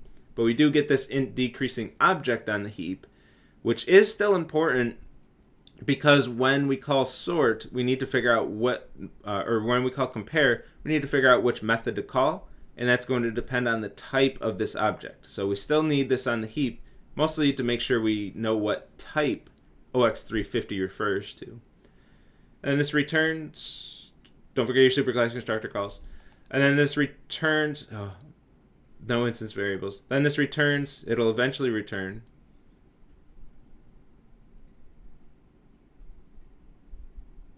No, it doesn't return yet. I'm like, wait, how come that's not returned to sort? Yeah, because we didn't do the sorter constructor call. So no return arrow either, because it doesn't return to any variable on the stack. So no return arrows either. But now that we have the argument resolved to a value, this resolved to OX350, now we can put the sorter constructor on the stack. Its parameter was assigned this value, which resolved to OX350. So comparator is OX350. This is a reference to the object being created, which I decided 321 because they're decreasing ints. So sorter constructor call, it doesn't extend anything explicitly. Technically, the object constructor does go on the stack, but it's internal to Java, so we're not going to trace it. So this is our constructor call here. Comparator equals comparator. And then that returns what I was trying to say. That returns the sorter. So now sorter gets OX321.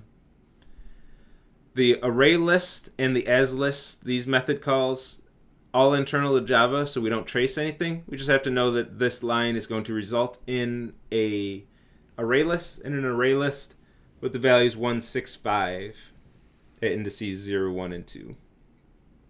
Store that in a variable named list. And then we're ready for our big sort method call. So let's...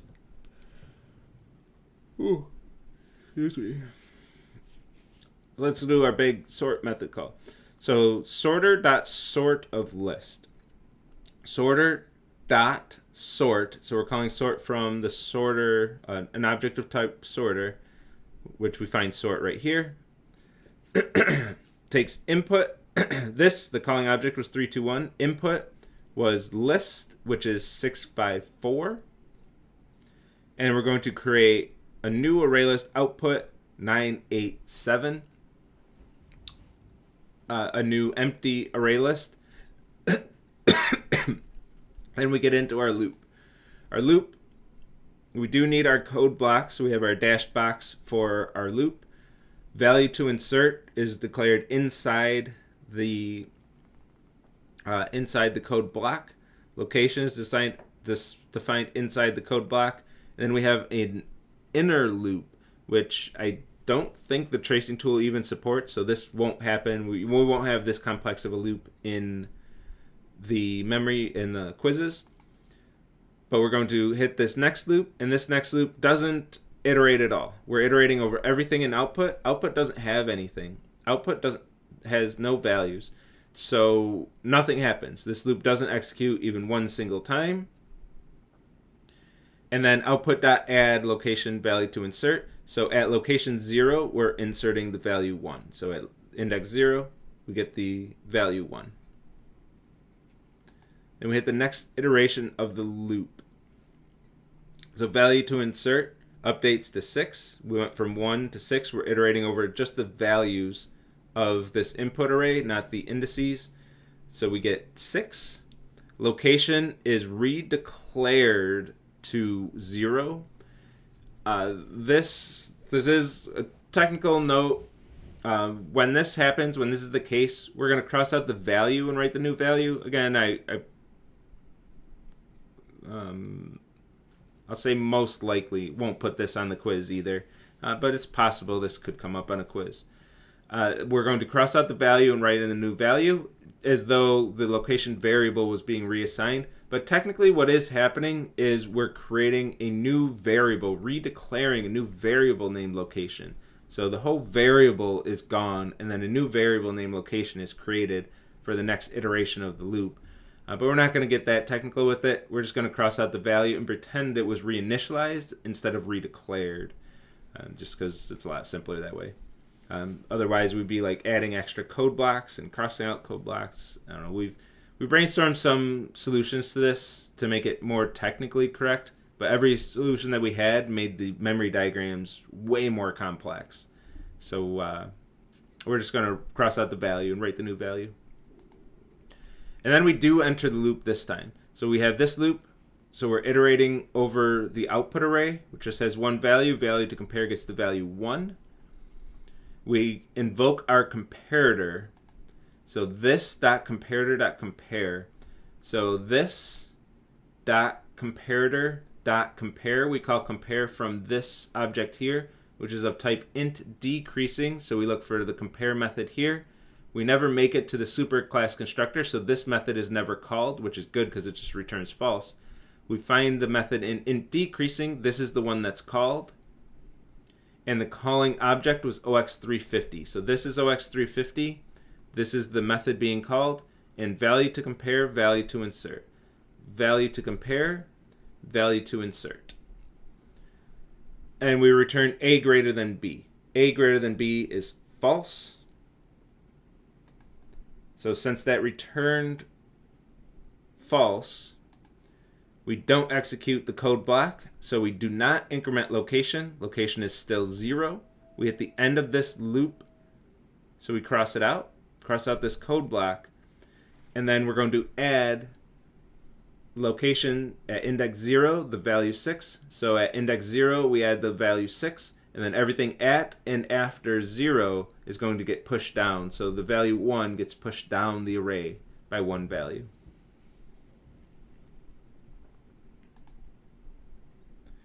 Okay, and then value to insert, we'll move on to 5. Location gets reinitialized. Hit the loop again. So we have another code block. Value to compare gets the value 6 first. We're iterating over the values of the output array list. Invoke our comparator. Same situation as before. This dot comparator dot compare compare. Int decreasing. Find the compare method here. This is the one that's called. OX350 is the calling object, and we're comparing 6 and 5. This is going to return true. 6 is greater than 5. So we do increment location by 1. Next iteration of the loop, value to compare is 1. Call compare again, same way. 1 less than 5, or 1 greater than 5 is false, so we don't increment location again. That's the end of our values in our output, so it's the end of our loop.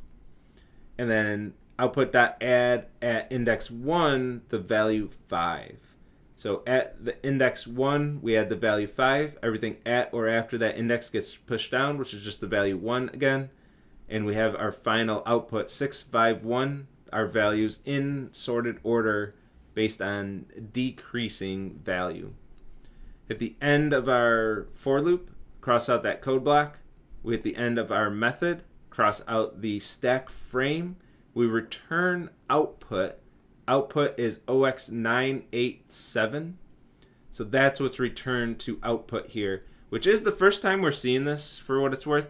We, inside a method call, we created an object and returned a reference to that brand new object that was created.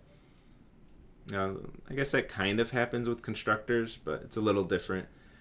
So we're returning a reference to that object that was created. So output gets OX987. And then we print it to the screen.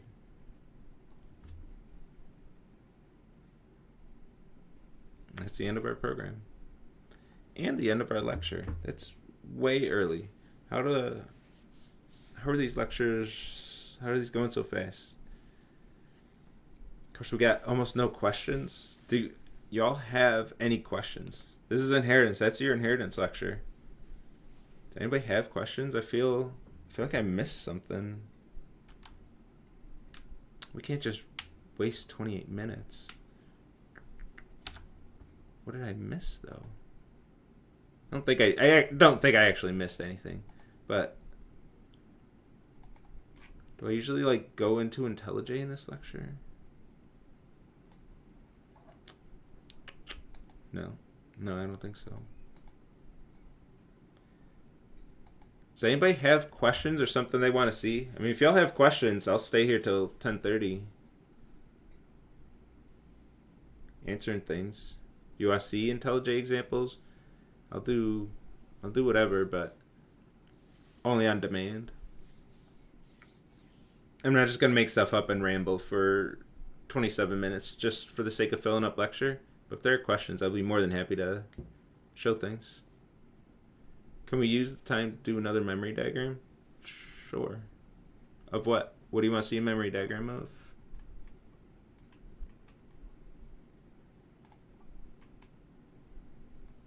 Yeah, I can do the tracing tool.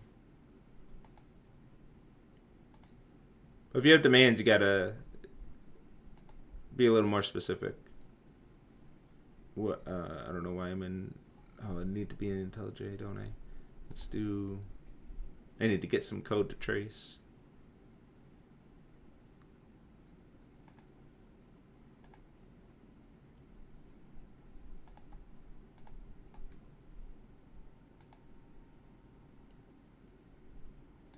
Unlinked list. Oh yeah, I understand the delay.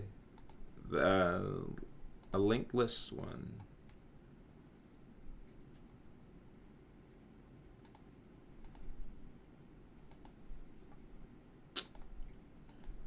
Wait, here we go.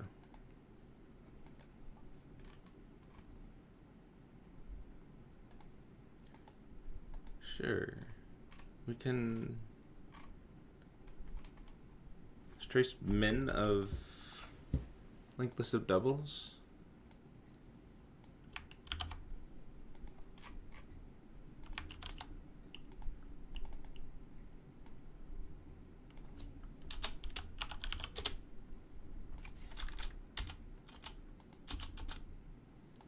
Does that sound good?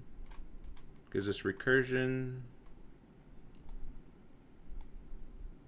There's quite a bit of good stuff. Let's compact this.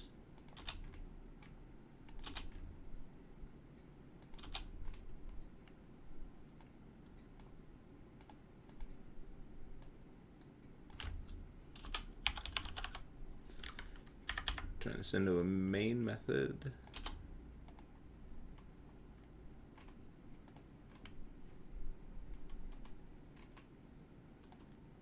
I want to do not 3 values because that's a lot. Sure, let's see if we can do this.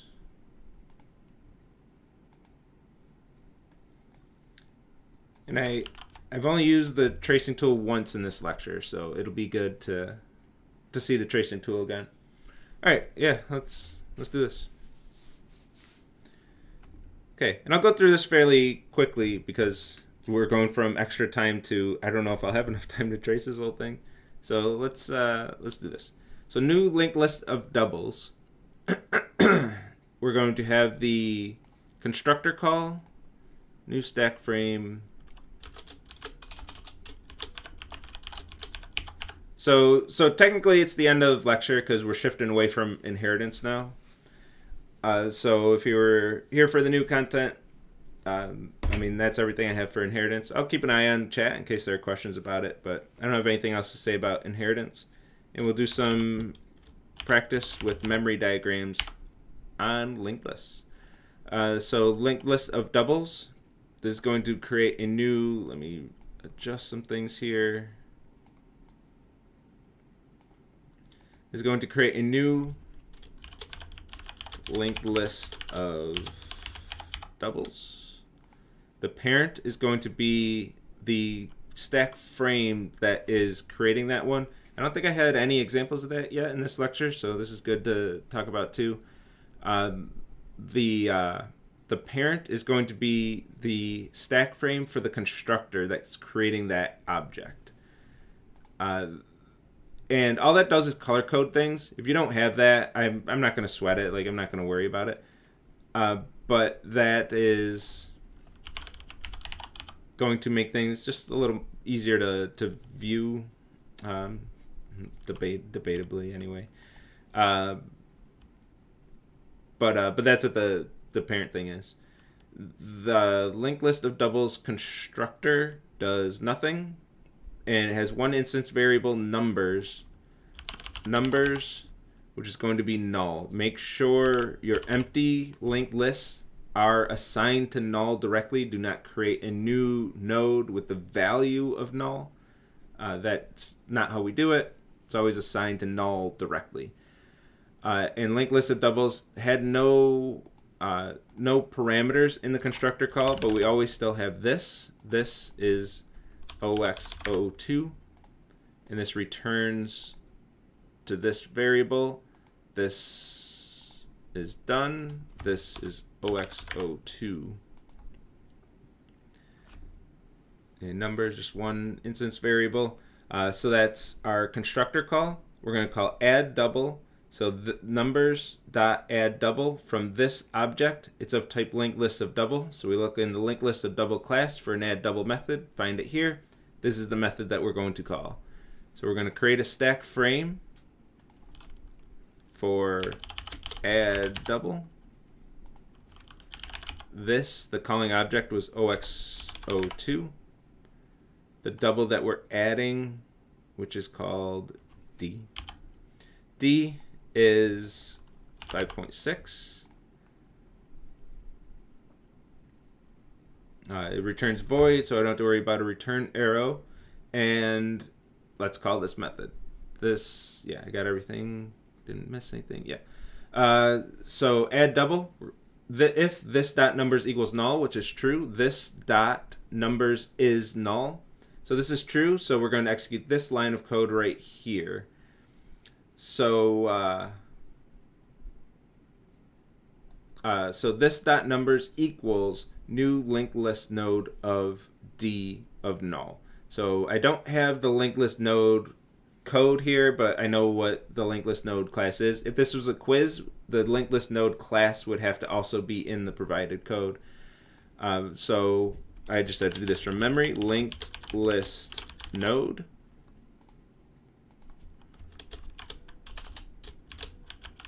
Linked list node.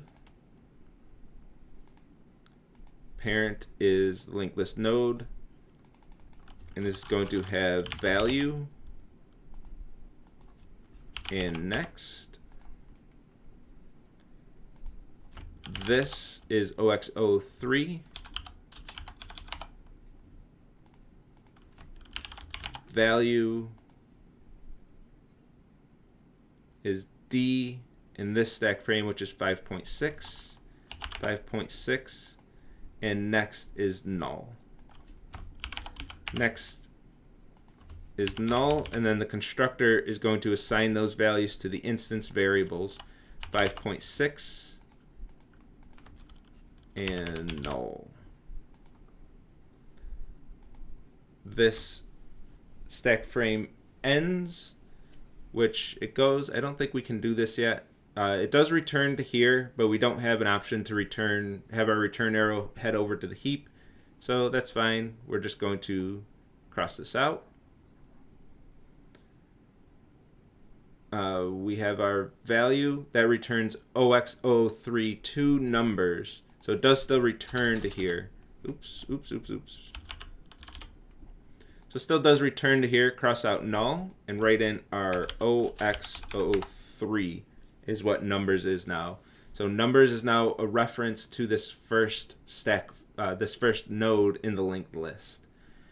And that's the end of our add double method. So this returns. And then we call add double again with 3.1. So add double. This is OXO2 still. And then D is 3.1. Add double is going to create the new, let me just clone this. The new linked list node stack frame, which is going to be OXO4.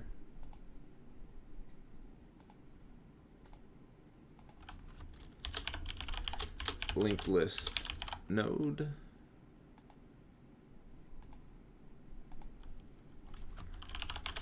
Value.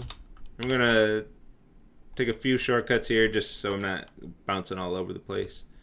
3.1. So I'm going to do things a little bit out of order just so we can get on to the min method. Next is going to be null. No, next is not null. Let me not skip all over the place because we actually do have to think about that one. So we're going to go into add double. And then if this dot numbers is null, is false. This dot numbers is not null. So we get into the else. So this dot numbers equals a new linked list node of D this dot numbers. So we're going to do new linked list node of D, which is 3.1, and then numbers, which is OXO3. This dot numbers. Get into the constructor. So this next is going to be OXO3. This returns, and it returns to this dot numbers. So in the add double stack frame, this is OXO2 dot numbers, cross this out, and this is now OXO4. So numbers and then add double returns.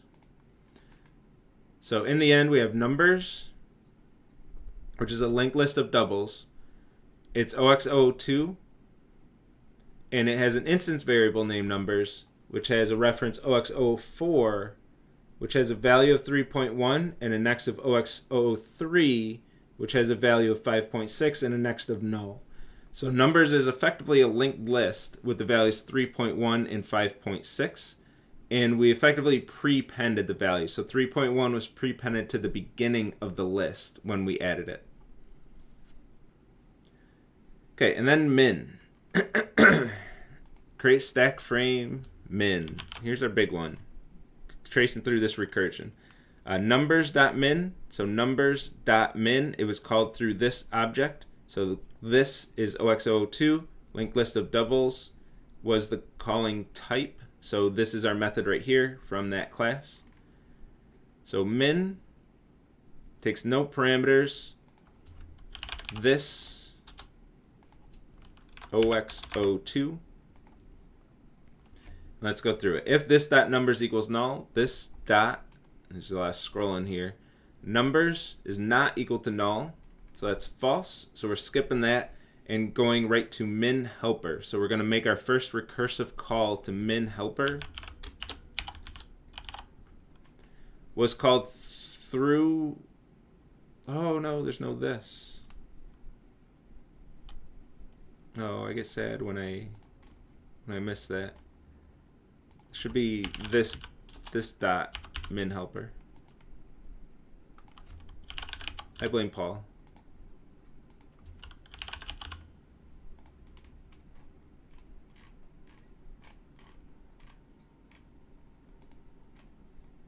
Should be this dot min helper. It does the same thing. It doesn't matter.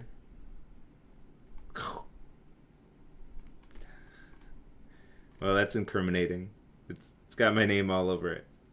Maybe I can't blame Paul. It does the same thing. It'll find the method to call. Just like for variables, if you don't have this dot, it'll find the method inside the class by following the reference this. If it doesn't find it automatically. So it will still be the same thing. But the calling object, another reason I like to be explicit with this dot is it's clear that the calling object is the same. So this in min helper is still OXO2, but it's more clear if I do this dot min helper. It's very clear what the calling object is. And then this dot numbers. So min helper takes two parameters. The first one is node, which is this dot numbers. This dot numbers is OXO4.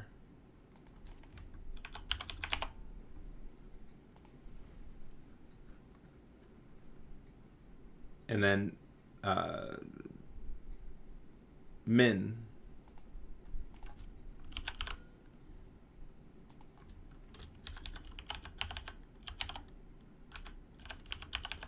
positive infinity.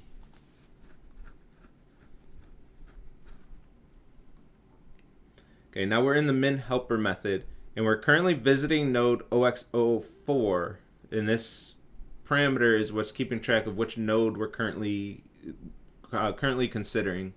We're going to say if the node is null, it is not null. So we're going to hit the else. If node.get value less than min. So node dot back up get value. We do have to trace our getters. In some cases, as long as it doesn't interfere with what we're assessing, usually getters and setters missing those stack frames I tend to overlook. But in some cases, it's one of those things where it can hide the evidence that you do understand the concept. So get in the habit of, if you're in the habit of always having them, you're not going to get into trouble with that. The calling object is node OXO4. And it's just going to return right away. So OXO4.getValue is going to resolve to 3.1. Min is positive infinity. So that's definitely true. 3.1 is less than positive infinity. So we're going to call the first one. The result was true. So we're going to call this first one. So min helper, we have to resolve the parameters. We have to resolve the arguments before we can call the method. So create stack frame get next. This was called through node OXO4. then that returns get value this.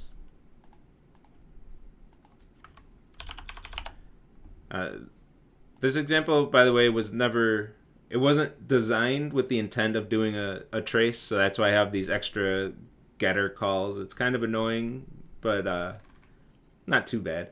But I would avoid these on quizzes or traces for lecture examples. Get next and get value returned OXO3 and 3.1. So we have our next recursive call of min helper, where this is still OXO2. This is all being called from the linked list of doubles class. And by the way, this is why this isn't very useful in this recursion, because this is always going to be OXO2. Like, this doesn't change. We're always calling this through the linked list of doubles class. So having OXO2 in all these thises just doesn't help. We can't use that to traverse the list like we did when we were in the linked list node class, and we used the reference this to keep track of which node we were visiting. This is always OXO2 in this case, so just not helpful. The node that we're currently visiting is OXO3, which was node.getNext, node.getNext returned OXO3. So we moved on to OXO3. So now node, that parameter, that is how we're keeping track of which node we're currently considering, because we're moving on to the next node through that parameter.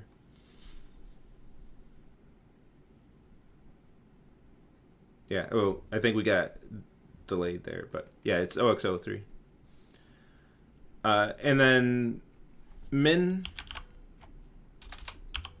was node.getValue. So, and that was from this stack frame here. So node.getValue returned 3.1.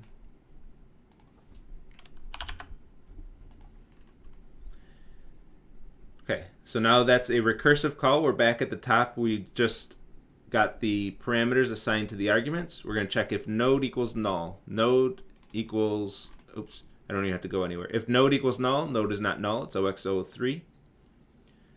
So that's false. We go into the else if node.getValue. So we're calling our getValue getter.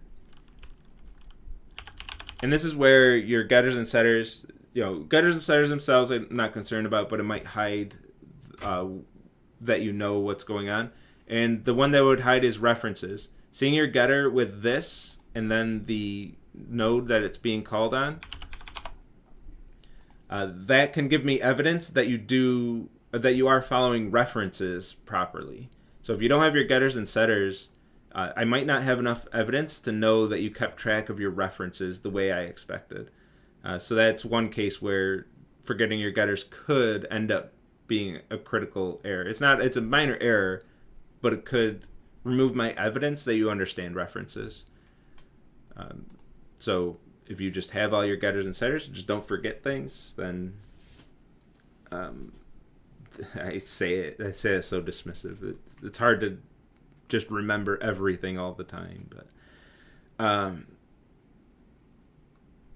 but get value, this is going to resolve to OXO3's value, which is 5.6.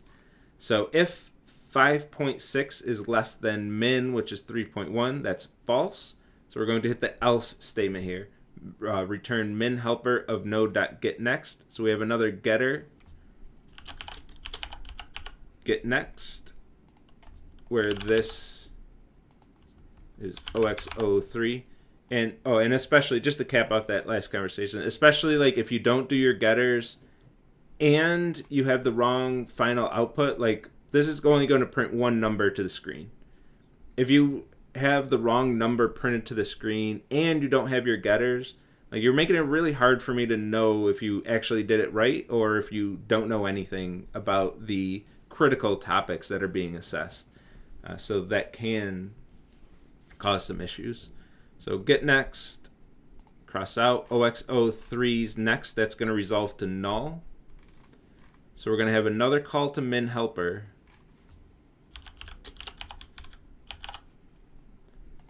Where this is still OXO2. Node is null.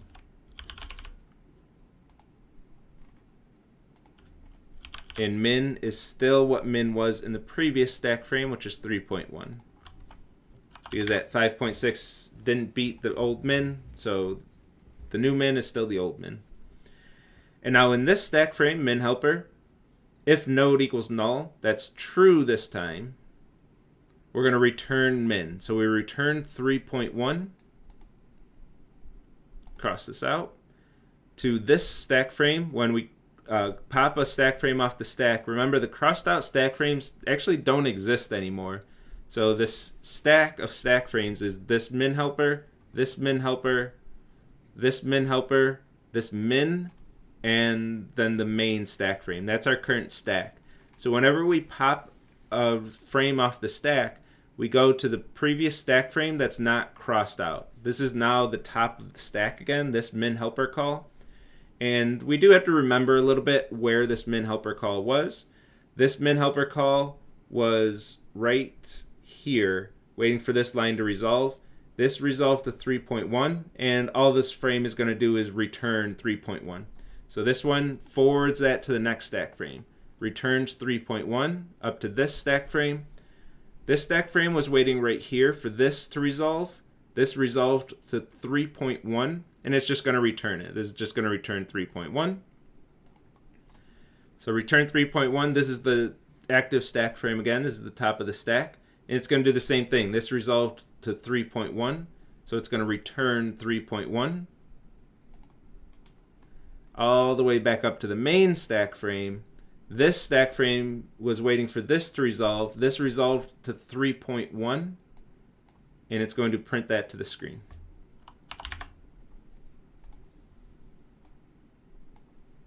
And the main stack frame ends. Hey, we got through that whole trace. That's good practice. I'm glad you asked for that. And that's where, like, that final going back up the recursion. This is why I would like, on a quiz, I would put the recursive calls returning to a variable and then return that variable. I would do this in 2 lines for each one of these, just so I can see in your stack frame that variable's value to see if you have the right value being returned. Because there was a lot that's hidden in this. When it's just returning, it goes from this stack frame all the way up the recursion to the main stack frame and then prints to the screen. This value only shows up once. If this is the wrong value, you put like 3.2 here, or even worse, 5.6. You put 5.6 here. I don't know where the mistake was. Was it a minor mistake, or was it a critical misunderstanding of the topics that are being assessed? It's hard to tell. But if I have the intermediate values, like the more redundancy I can have in the memory diagram, the easier it's going to be to see where that error is. And if it was actually a minor error, I can still give you credit for that. So a few things, just I wanted to point out how a quiz would be set up a little different.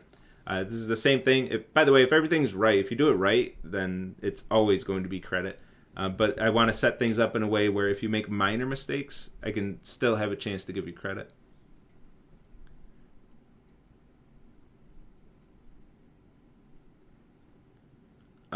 Like this would be, let me think for a second. No, we're gonna put, it's gonna be trees. Like this would be a data structures quiz, except it would be trees instead of linked lists.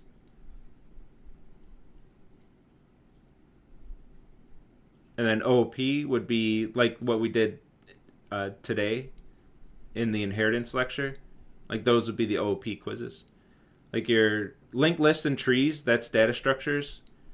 Classes and inheritance, those are your OOP traces.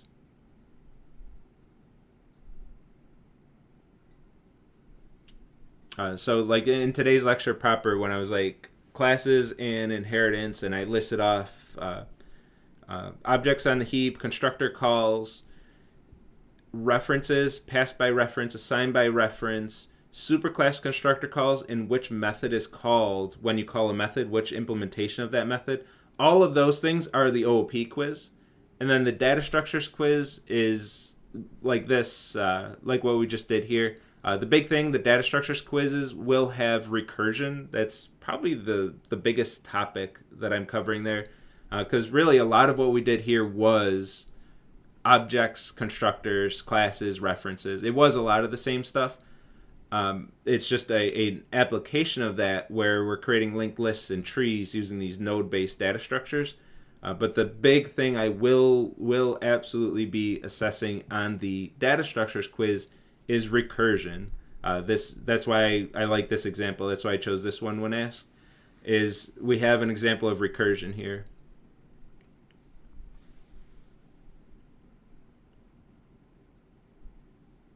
No, I don't mean array list. Array list and hash map won't show up on any quizzes. There's just no room for them. Usually they go on the graphs quiz and the polymorphism quiz. But since both of those were cut for the summer, I just won't have a place for array list or hash map. I mean, yeah, when I say data structures, I mean linked lists and trees.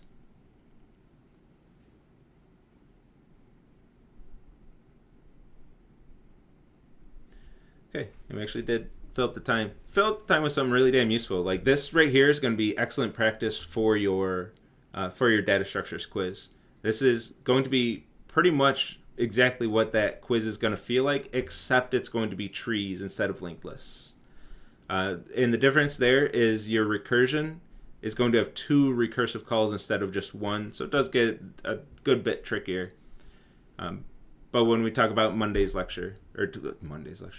lecture, we'll go through trees and tree examples.